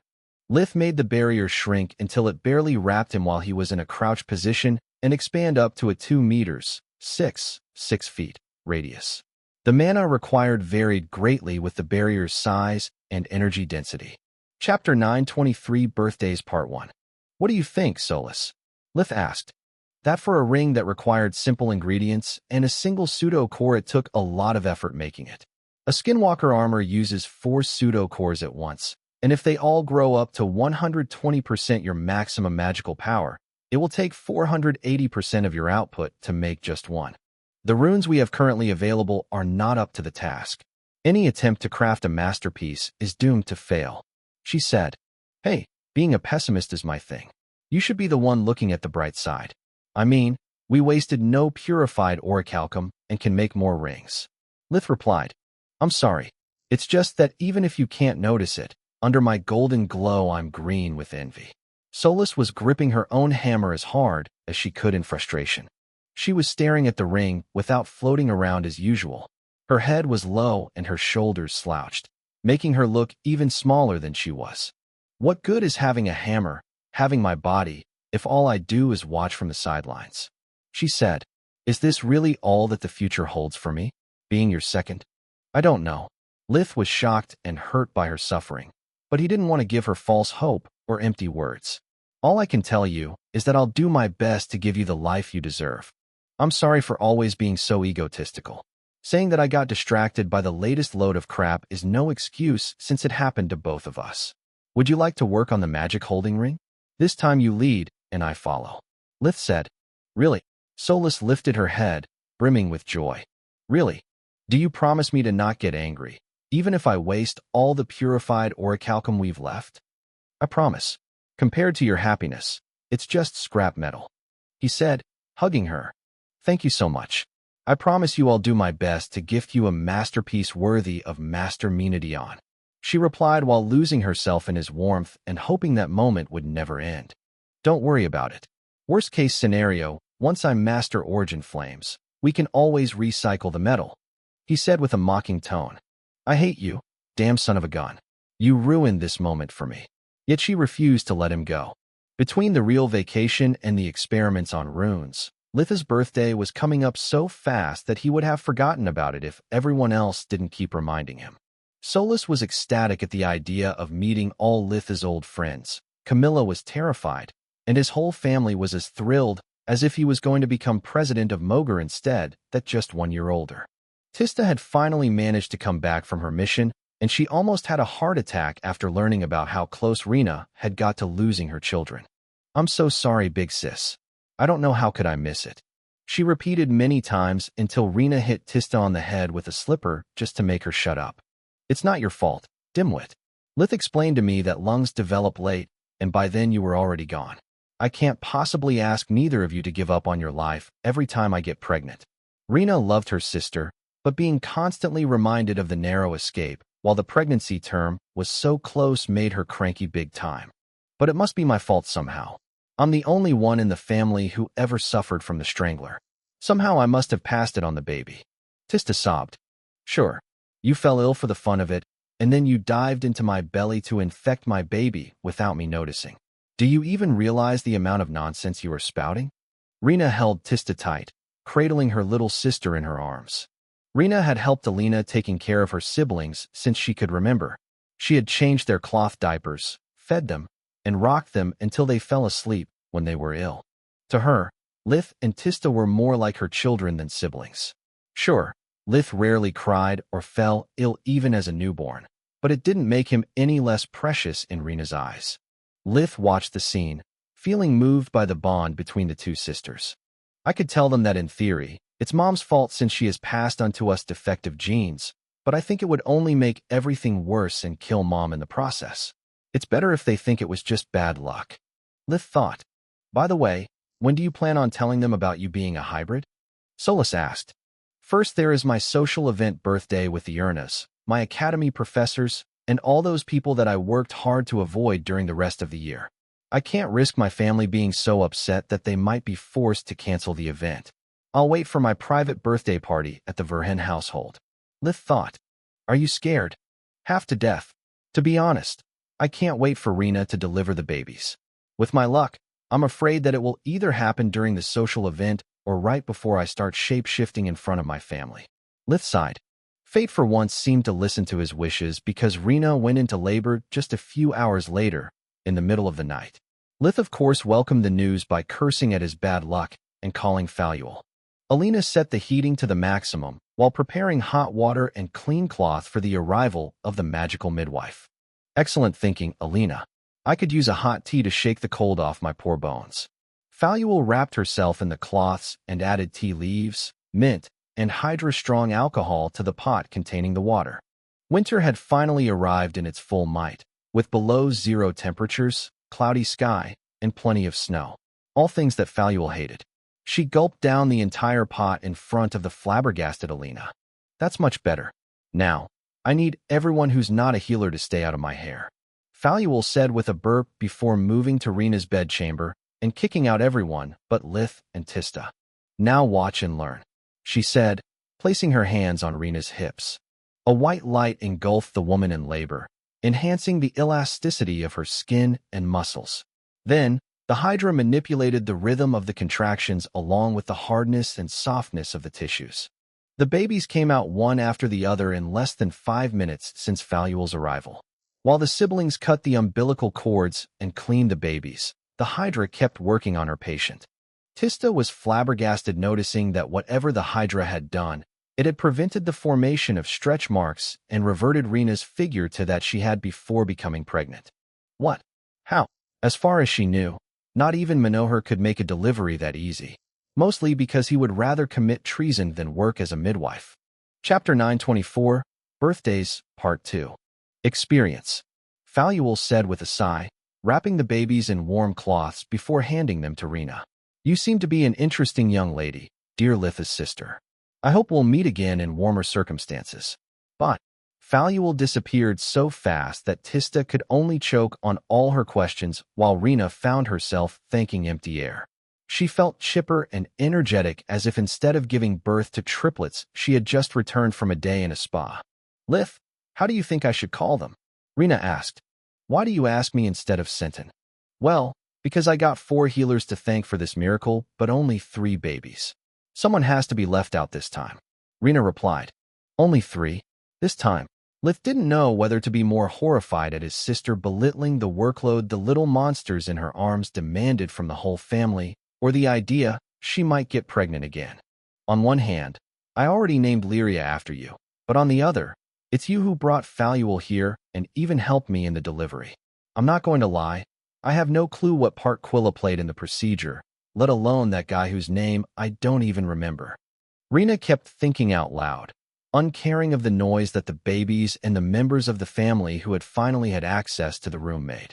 Alina was crying with joy. Sinton was asking the healers of the family if everyone was all right. Tista was demanding answers about Faluel's identity, and everyone wanted to hold the children. Even Aaron and Lyria wanted to help with the newborns. Look, I don't care who you name them after. The only thing that matters is that all of you are all right. Just some friendly advice. We can't have the whole family starting with the L, so you should name a kid after Zekel. Lith pointed his finger at Sinton without him noticing. I disagree. Sinton said to Rena. I love my parents, but it's not because of them that we were able to marry, and I can't forget all the help your family gave to us, so I'd rather name one of our children after Alina, if that's okay with you. His words made Alina cry harder, and the babies, scared by the noise, decided to tag along in a choir that crushed Lith's ears. After a long debate that Lith avoided by asking Zinnia for sanctuary, the 3 new members of the Verhen family received their names. Falco was the baby boy suffering from the strangler disease, named after the person that had allowed him to survive against all odds. The baby girl was named Turian after Tista and Nessa after Naurand, who had kept her safe during the procedure. Rena chose Turian as first name to thank her sister. It was only thanks to her loving care that nothing bad had ever happened during Litha's absence. Last, but not least, Leonard Quanner was named after his uncle, for having made the impossible possible time and time again. 1 week later, Erna's mansion.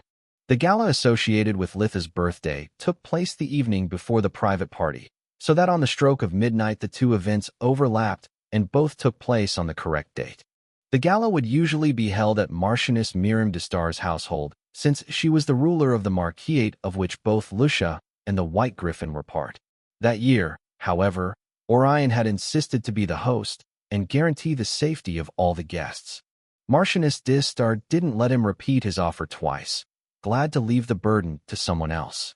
Between her duty as ruler of the Distar region and supreme commander of the Queen's Corps, she had barely seen the light of day ever since the undead invasion had begun. It's been a long time since we could have a friendly chat, isn't it? She said. The Marchioness was a woman in her early 40s, but even without the perfect makeup she wore, it would have been hard to consider her a day older than 30. She had a beautiful face with great proportions, eyes brimming with intelligence and curiosity. She wore her waist-long hair straight down, with only her golden cloaking hairpin and a diamond tiara to adorn it. She had dark brown hair with shades of blue all over that made it almost hypnotic to look at her whenever the Marchioness shook her head. Her evening dress was of a pale red, showing a shallow neckline and covering her shoulders, but leaving her arms exposed. I'd like to take full credit for it, but you're a hard woman to find. Lith took 2 glasses of red wine from a waiter, offering one to his old patron. That's true, she said while resisting the temptation to drink the wine in one gulp. Just the idea of the workload waiting for her back at Distar was giving her a headache. Have you thought about the direction you want to give your career once you are done with the military service? I know for sure there are a lot of open positions in the Army and the Mage Association that would be a perfect fit for a man of your talents. The Marchioness tried to sound casual, but it was part of the duty that Queen Silpha herself had entrusted Miriam with. The Queen was attending the gala as well, but she couldn't afford to make such direct questions. Only a fool would say no to a queen, and every one of her words might be mistaken for a threat. I did. Lith nodded. I'm interested in pursuing magic, so I've already found a mentor that will allow me to bring my specializations to the next level. Is it someone I know? That wasn't the answer the Marchioness was hoping for. Lith becoming a member of one of the two forces under the direct command of the royals was in the kingdom's best interest, but even if he married into an ancient magical bloodline, it would still leave the crown some leeway, especially if his in-laws were people of proven loyalty, like the Ernest. With all due respect, I doubt you know all the Emperor Beasts of Kingdom. Lith decided it was better to leave Faluel's name out of the conversation. With all that there was at stake, he couldn't afford any meddling in his private affairs. Emperor Beasts? I believe that the Royal Forge Masters, or one of the 6 great academies, can offer you more than any beast can. It was only thanks to years of experience receiving bad news that the Marchioness managed to not spit her drink all over the priceless silk carpet at their feet. Indeed, but for a price that I'm not willing to pay, at least for now. Lith made sure to leave room for negotiation. It was better to not burn bridges he could later use. Price? What price? The kingdom would provide you with lands, wealth beyond your imagination, and all the rarest ingredients you might need. The Marchioness performed her best pitch. And in exchange, it would ask my time, put my loyalty to the test, and give me so many responsibilities that I would be dependent on the kingdom's support even to blow my own nose. Thank you, but no thank you. Lith's smile was kind, yet it had "I don't believe in free meals" written all over it. Chapter 925, Secret Meeting, Part 1. I don't mean to be pushy, but ever since you enrolled in the White Griffin, you have done a great service to the kingdom and have been paid accordingly. Why this sudden change of heart? Marchioness Distar asked. Who has offered her heart, body, and soul to the kingdom more than Floria Ernest? Lith's voice was stone cold, yet it didn't save her from suffering an unjust fate. She's still just a captain, isn't she? Yours is a rash judgment. Nothing has been decided, and she could be acquitted at any time. The Marchioness was now on shaky ground. Floria's still ongoing trial was a sour note that all the friends and the enemies of the Ernest played constantly. The former demanded acquittal and an apology, while the latter demanded an exemplary punishment. A trial that should not have even started, and yet in a few months it will become 1 year old. If politics can push a family as powerful as the Ernest to such a degree, I'd rather stay out of it before it turns my blessings into curses. How is Brynja? Lith asked. In the Griffin Kingdom's social circles, asking about a relative was the polite way to put an end to a discussion. The Marchioness caught his drift and moved the conversation to less controversial topics, like the development of Lustria County. Care to join us, Tranquil? She had noticed for a while the excitable man waiting for the right moment chime in. The future of the kingdom or of a great mage were out of the reach of a countryside noble. With pleasure, dear Marchioness. Count Lark literally jumped at the occasion, making his monocle pop out of the eye socket. Count Lark hadn't changed much since the last time Lith had seen him in person. He was in his late 50s, around 183 meters, 6 foot, tall with a thin build that made him appear even taller. The Count had thick black hair with streaks of gray and a short trimmed goatee. His inseparable black-rimmed monocle was attached to his breast pocket with a blue silk string. How are things going for the Lark family, dear Count? Lith said while they shook hands. They could go much better. Lark sighed. Looking at how Lith had become as tall as he was and thinking about his achievements, Lark regretted the rumors about Raz being his illegitimate son being lies. Thank the gods we had 3 rangers this winter. The problem is not the undead, but the panic they cause. Everyone who died during the last few months had their corpse decapitated, and a few villages have been decimated due to violent cases of mass hysteria. It's the same everywhere. Lith shrugged. In the north, a traveler who reached a village at night wouldn't live to see the day. People were so scared that they would mercilessly kill any stranger knocking at their doors. How are Jaden and Kelia doing? Great, just great. Maybe too much. After acquiring the assets of my late wife, I let them rule 1 county each while I supervised their work. Our counties developed so much that my children almost didn't attend their own marriages. Never become a feudal lord, dear Lith. It sucks the soul out of you, Lark said before noticing the Marchioness glaring at him. Hi, Lith. Where have you been? We all missed you at the White Griffin Academy. A gentle hand tapped his shoulder, prompting him to turn around. Professor Wainmeyer, I thought you hated social events. Meeting you here is such a pleasant surprise. Lith gave her a bow and a hand kissing. Leica Wainmeyer was one of his favorite professors and the woman who had taught him all he knew about forge mastering. She was a woman in her mid-30s, 1.65 meters, 5 feet 5 inches tall, with waist-long black hair with shades of red held up. She was wearing an evening dress and gloves that highlighted her long and nimble fingers. Not even the puffy fabric could hide her soft, luscious curves. It was one of the rare occasions where Professor Wainmeyer would use makeup, making her lovely heart-shaped face stand out and appear younger than her age. Before Nailier's betrayal, Wainmeyer had a calm and composed attitude, but after being possessed by a slave ring, she had become paranoid and cold. Wainmeyer had stopped trusting people, living as a recluse for over 2 years. During his time as assistant professor, Lith had been the liaison between her private quarters and the outside world. He had taken care of both the theoretical and practical forge mastering lessons while she struggled with the post-traumatic stress disorder caused by Nailier's orders. This is actually the first time I get out of the White Griffin ever since the accident. Her eyes became veiled for a split second while the ghosts of the past tried to drag her back into her personal hell. Wainmeyer took a deep breath and regained her focus. You never call, never visit, so I thought that meeting my favorite student was the perfect occasion to see how rusty my social skills are. Are you sure you don't want to become a Royal Forge Master? I would be glad to have you as my pupil again. Leica Wainmeyer was one of the youngest and most talented Royal Forge Masters of her generation. It was one of the reasons why the late Headmaster Linjos had made her a professor despite the fact that she was way younger than her peers. Even her actions during Nailier's betrayal didn't affect Wainmeyer's skill or reputation. Lith had considered asking her help to learn runesmithing after Orion had declined his request, but the price the kingdom asked was too steep. During the evening, Lith met Professor Vaster and Headmaster Marth, who were flabbergasted learning that Rena's child had survived. If you found Manohar, not revealing his position is an act of treason, Marth said, half joking and half serious. If I did, I would deliver him to you in a body bag, Lith said with a dead serious voice. It was my mentor saving the kid.